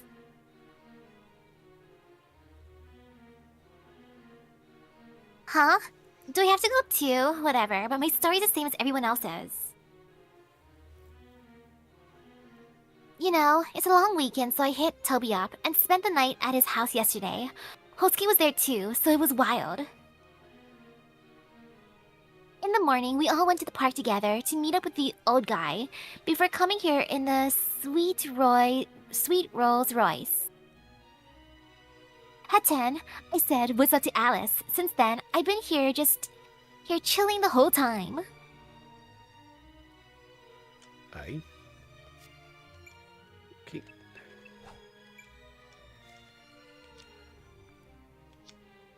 Ooh, let me stare. Bale's annoying. Yeah. Wow, I love how that's just 1, 2. That might be the answer, honestly. I want to go for Tsukiji and Bale stories don't add up. Alright. I've been in the mansion most of the time, but been too busy preparing for the party to really talk to anyone.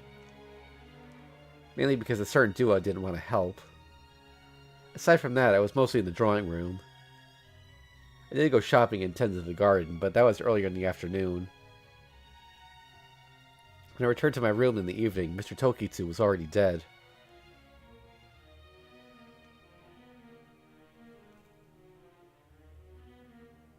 As for me, nobody else was on hand, so I locked the West Wing myself before Tokia arrived.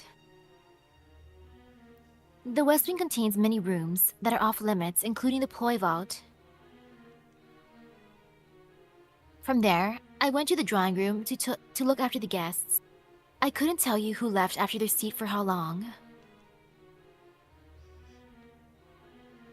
My story's the same as Aozaki's, but I guess I should tell you anyway.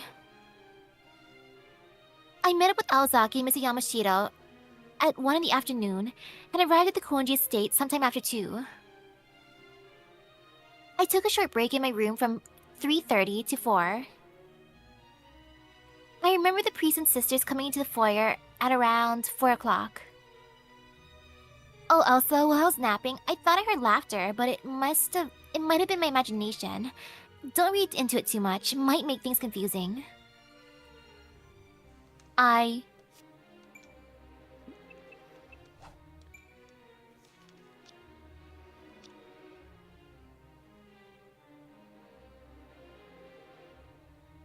Well, I don't think what I said adds up. I need to step in for this one. I'm pretty sure I got stuck when I got stuck on the bad ending on my first playthrough. I think the correct choice here was Shizuki's story doesn't add up. Getting a bad ending's fine. We can still trigger that bad ending, but like it's a matter of same having one? to, Okay. yeah, it's a matter of being locked into it and having to go all the way through it or triggering it manually. So Okay, then Yeah. Shizuki's story doesn't add up. yeah, I think this was the right choice anyway. It's been a while. After I finished my work in the afternoon, I made my way to the mansion, like Aoko's invitation said I should do, with no fuss. I arrived at 4 o'clock and had tea in the sunroom until Riddell charged in. I found out Mr. Tokitsu had been killed after that. I haven't seen him once during my time here. I recall Mr. Yamashiro disappearing just before the Mr. Tokitsu incident came to light. I'm the same as Father Eri. I haven't left the drawing room since arriving here. I left my seat a few times to use the restroom and explore the mansion. I mean, how often does Allie invite people over? There's so many rare magical trinkets to appreciate. So look, I took a little self-guided tour, but everything was locked up tight. Oh, but I never went up to the second floor. That's the truth.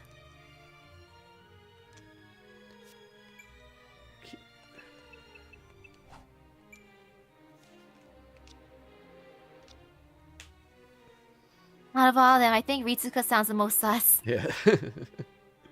Because she admitted to wandering.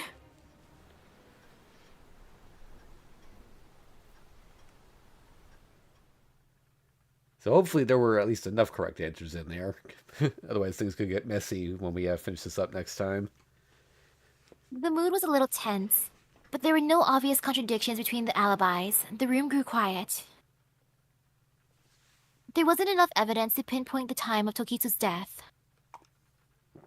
Nobody heard an explosion, and apparently, thanks to this ploy Kisha nonsense, even rigor mortis wasn't a reliable indicator.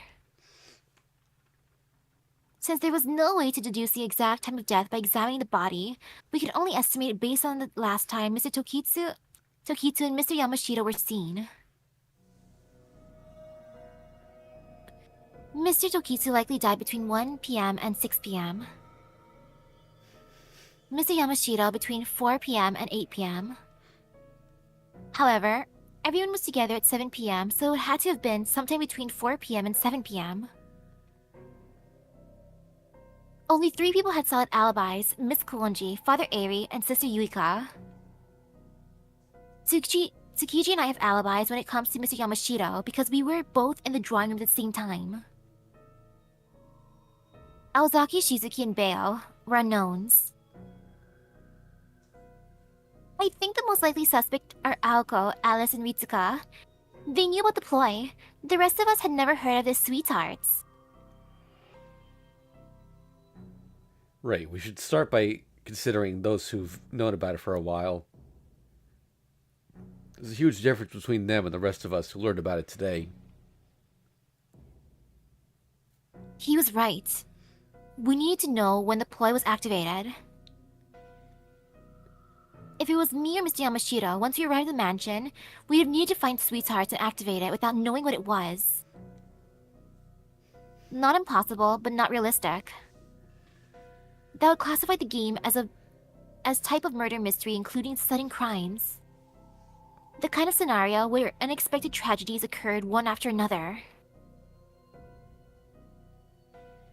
On the other hand, if someone knew about the ploy and had access to it anytime they wanted, that would make this a premeditated crime.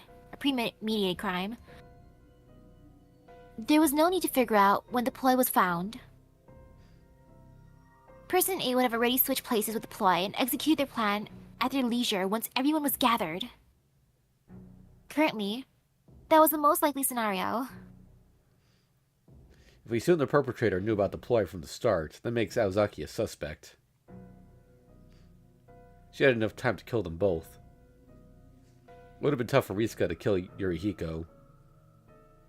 Kuonji was the only other person in the drawing room the entire time, so she could have done it. Couldn't have done it. Can't deny that. I had more than enough chances to do it. I knew it. What's that supposed to mean? I'm just saying it's possible. It's also possible somebody came to the mansion, found the ploy, gobbled it up, and then turned into sweethearts, right? Don't be stupid. We're all suspicious to some degree here. Father Eri and I have been cleared of guilt, though. But how much do we really know about how you arrived at the mansion? Alice met you at the foyer because she heard your voices, didn't she? You can't prove where you were before that. She's right. And it's also possible I'm conspiring with Father Arian Yui. Ritsuka, whose side are you on? I'm on Logic's side. I swear my pride as a detective fan to remain totally impartial. Anyway, if we're focusing on who already knew about the ploy, I can think of one other person that doesn't quite add up. Who wants to point her out? Aozaki and the sister glared at each other so intensely, I thought I saw sparks flying. They probably didn't get along, even at the best of times. Given the situation, it's no wonder they were at each other's throats. Aoko, I wouldn't provoke Yuika if I were you. Given the current rules, she's our best trump card. What? Don't you mean our greatest foe? No, she's in the safest position. Isn't that right, Yuika? Yes, I literally do not know how to laugh. Jokes don't work on me. I have no doubt that you'll be the first to self-destruct, Aoko. Kuonji appeared to have only meant it as a warning, but I could tell that the room was getting more tense. Just then, the blue robin appeared in front of Miss Kuonji. It landed on the black table and started chirping. I know's a perp, wanna hear it? It tweeted. Work! Miss Kuonji mercilessly squashed it with a karate chop. Anyway, one funny line could be the end of you. True. Anyone not named Yuika might want to find a good place to hide before it's too late. That made sense to me. I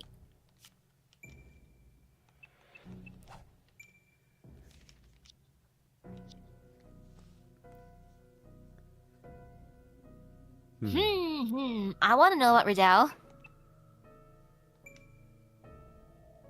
I felt that.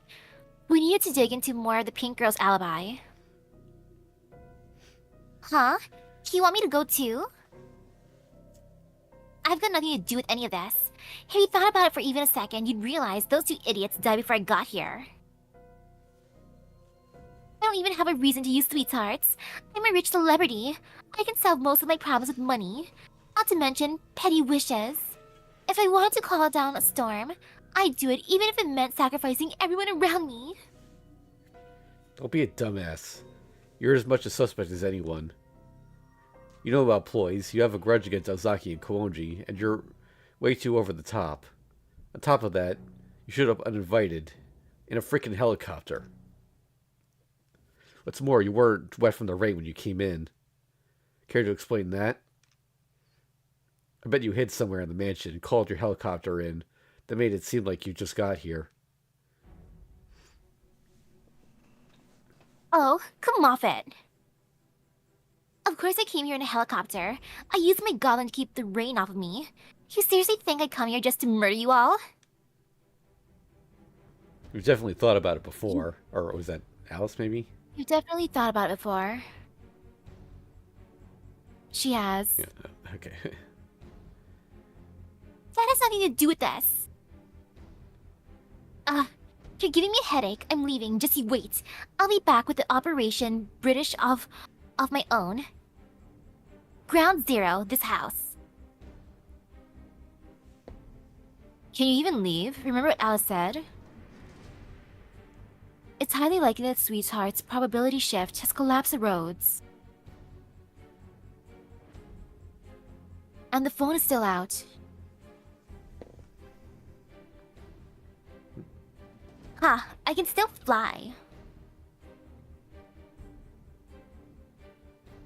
I'll just call my helicopter to come pick me up. Getting some lively or something, Misaki? I'll refresh, let's see what happens. Refresh the link. Okay. Don't underestimate the power of my goblin nest. The girl in pink stormed out of the hallway.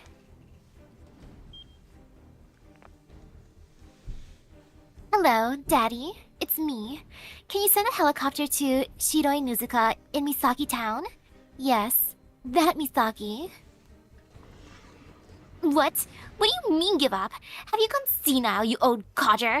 I decided I'd keep trying until victory's mine, and I never lost in the first place. That was just a draw.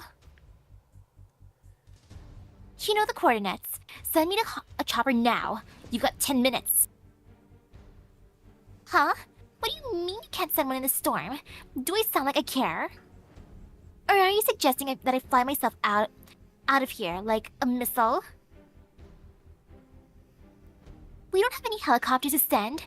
You call yourself a businessman, you dimwit. Use your brain. There's a military base nearby, remember? They're testing a prototype assault craft there. Just charter it. Goodness, you can't do anything on your own. What? What do you mean cash is tight because of your restructuring? You'd have to buy the entire aircraft and crew? Go ahead then. I can make you back that money in a day. I'll just do a private concert for some oil sheik or some Chinese billionaire. That's good enough for you? Oh, please. Don't cry and tell me how proud you are of me. It's just for the money, Daddy. I couldn't care less about the music industry. Just give me that helicopter within 10 minutes. The new, experimental, super cool one. Not some budget, Apache, or any of the other rubbish like that. Or I'll never speak to you again. What a phone call. Yeah. The pink girl's vicious berating could be heard throughout the house. She was speaking English so quickly and with so much slang mixed in that I couldn't quite catch it all. Listening wasn't a particular strength of mine anyway. Did that moron really just order a military chopper? Right, that's all settled. My guardian angel will be standing in the skies in about 10 minutes. Sweetheart's rules only apply to this mountain. As soon as I get out of here, I'll put it all behind me. I'll just go home, have a fancy dinner, and relax. Oh, and don't worry. I'm not a terrible person. If any of you want to ride, I'd be happy to oblige. I'm sure some of you are tired of this stupid detective game.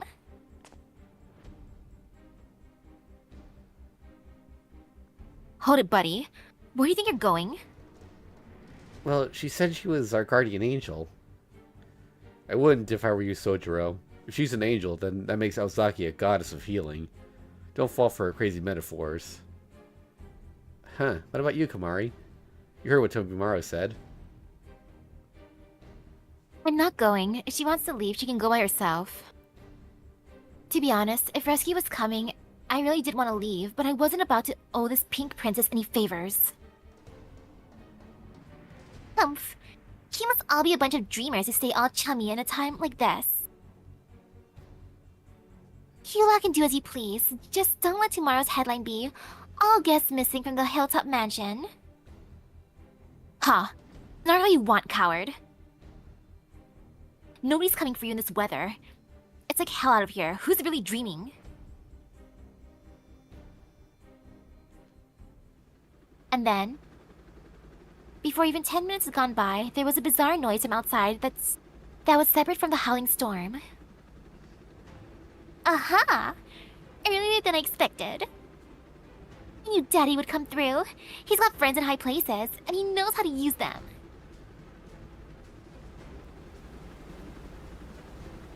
In the midst of the tempest, a demonic bird came bearing down on us. Bright spots that I thought were eyes turned out to be a powerful searchlight, its beam stretching out for miles. The steel helicopter struggled against the winds in excess of 50 miles per hour, and then...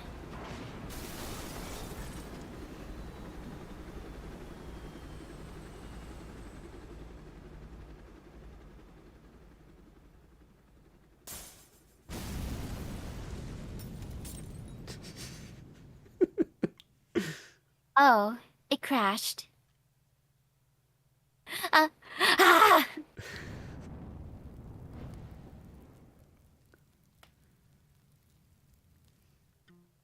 Do you think the helicopter driver will be brought back to, or no? Hopefully. I should have known better than to fly in this weather. Even Alice has better common sense than that. Right. I knew it was going to crash. None of Riddell's silly plans ever work out. They work perfectly every time, just never when you're around. Anyway, that was just a test. My real plan is just beginning.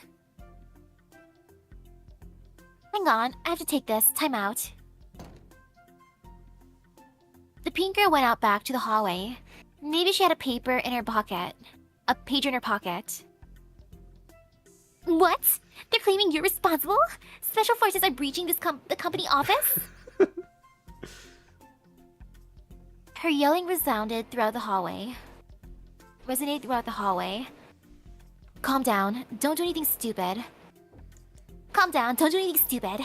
Talk to the commanding officer. Huh? They want you to pay for the damages. They're going to kill you if you don't buy out the entire project. You're really tied up. Sorry about that. What's Kai doing at a time like this? So how much do they want? That's at least 2 more zeros than it should be. We can't pay that not right away. Hold on a second. Maybe there is a way. I'll extend my tour this year, sell out my stock, my island in Tahiti. That should be enough. Okay, it's a deal. Sign the papers. The defense industry is now new territory to us. But your life is more important, Daddy. I was a little curious now.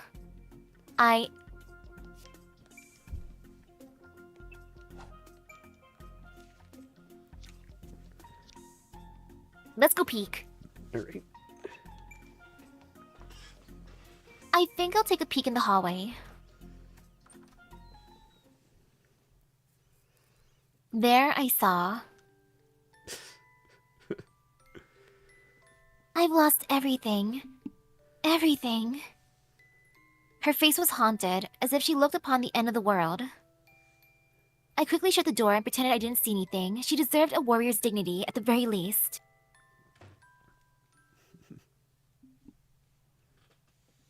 A moment went by. After about a minute... Forget that stupid helicopter. Let's think more positively. She returned, acting as if nothing had happened. We were enemies, but I had to respect her sense of pride. Riddell, you... Tobimaru, I said, let's move on. Fine. At least we know you're innocent. If it turns out you're sweethearts after all this crap, I don't think I can look you in the eye ever again. I told you, I had nothing to do with any of this in the start. I'm a genius, a rare mindster, a witch for the modern age. The great Riddell would never stoop to using silly, obsolete ploys.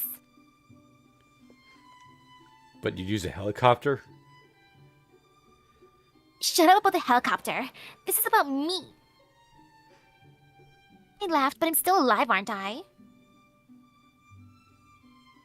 There isn't a chance in hell that I'm going to laugh again. I'm gonna watch you all get picked off one by some ancient ploy. She sounded aggressive, but I think the pink girl was more concerned than she let on.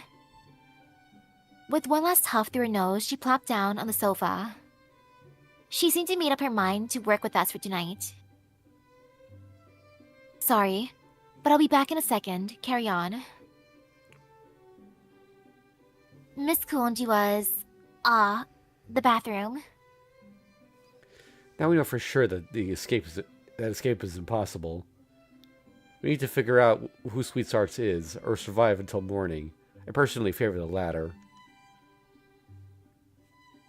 Me too. If we keep poking into the hornet's nest, we might all end up dead. What about you, Kumari? I'm fine with either. Tsukiji? Me? I vote we figure out who the killer is.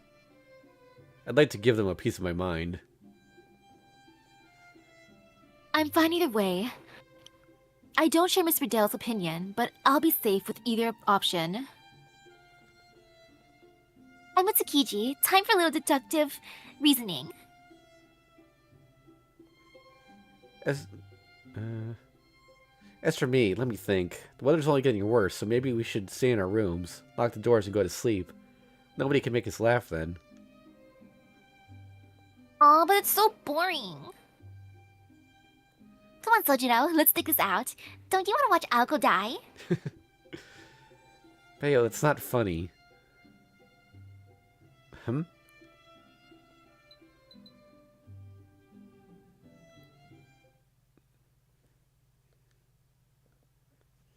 Suddenly, the room was pitch dark.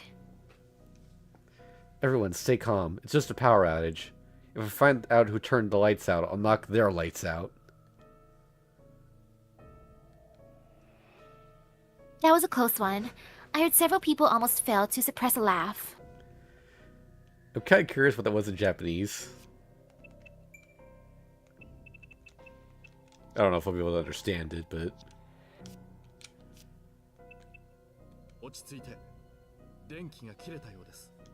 皆さん、むやみに動いてはいけませんよ。闇だけ。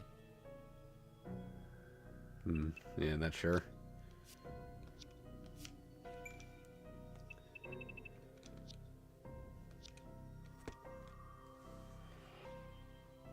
What are you thinking, Airi? You could have killed us all.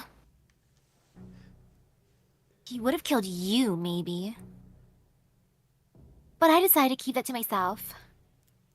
I couldn't help it. The opportunity presented itself. Good timing, though. Even a silly joke can be effective if the timing is right. Something about not being able to see his face made it funnier, too. Good grief, even I almost laughed. Are you sure he isn't the killer? Our conversation continued in the dark. It reminded me of telling ghost stories on a school trip. It's just fun to talk in the dark sometimes. For whatever reason, I could tell we were all tempted to make each other laugh. Found a candle. Anyone got some matches? Or lighter? When my Italian plumber lost weight, he got a lighter.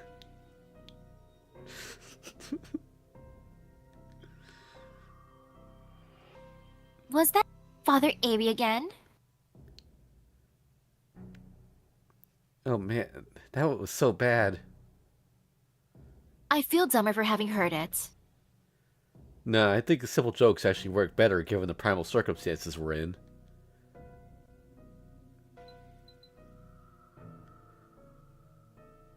Hey, be quiet. I think the power's coming back on.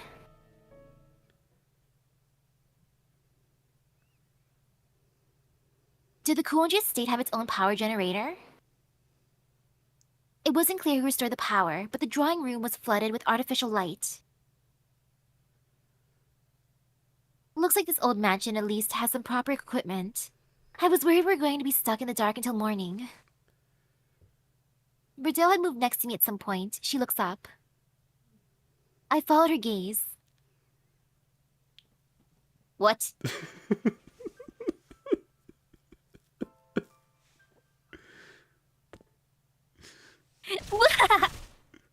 Irk. Oh no, they killed Riddell again.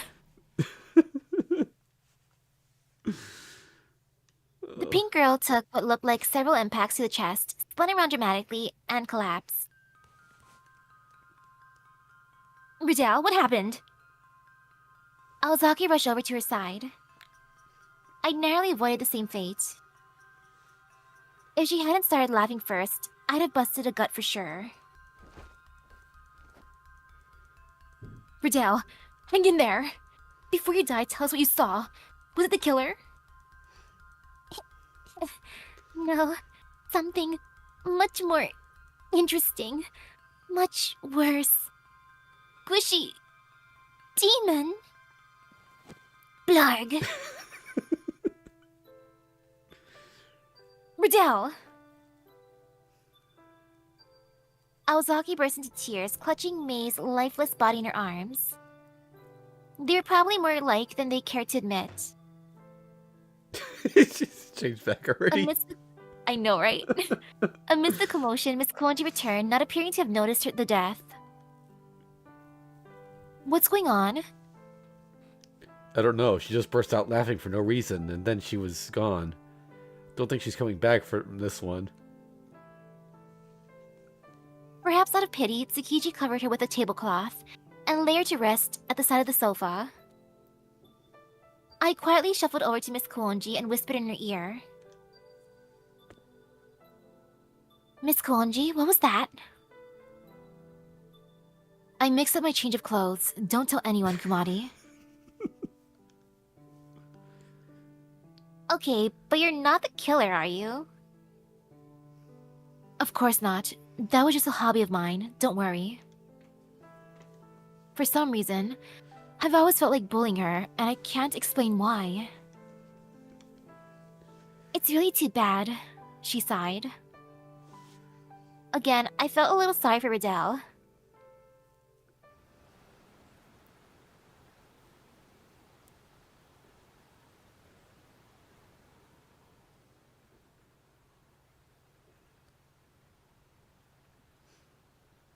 That made 4 victims. Everyone seemed resigned to locking ourselves in our rooms for the night. Wait, 4 victims? I guess Riddell's counts twice? Actually, no, Oh, there was yeah. the friend. Yeah.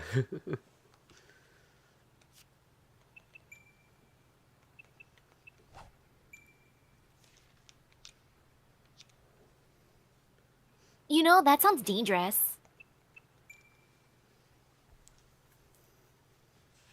I think it's too dangerous to hole up in our rooms. The reason being... Nope.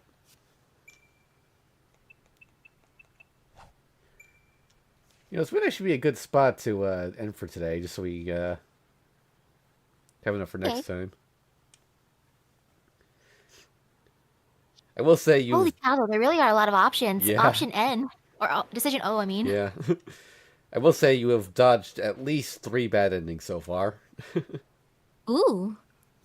I think once we, if we have time after we finish next time, we'll try and go back and check out some of the bad endings. Okay. So, end it there for now. Alright, so thanks for watching, everyone. We'll be back next week. Misaki, did you decide which day would be better for you? Not sure yet. Alright.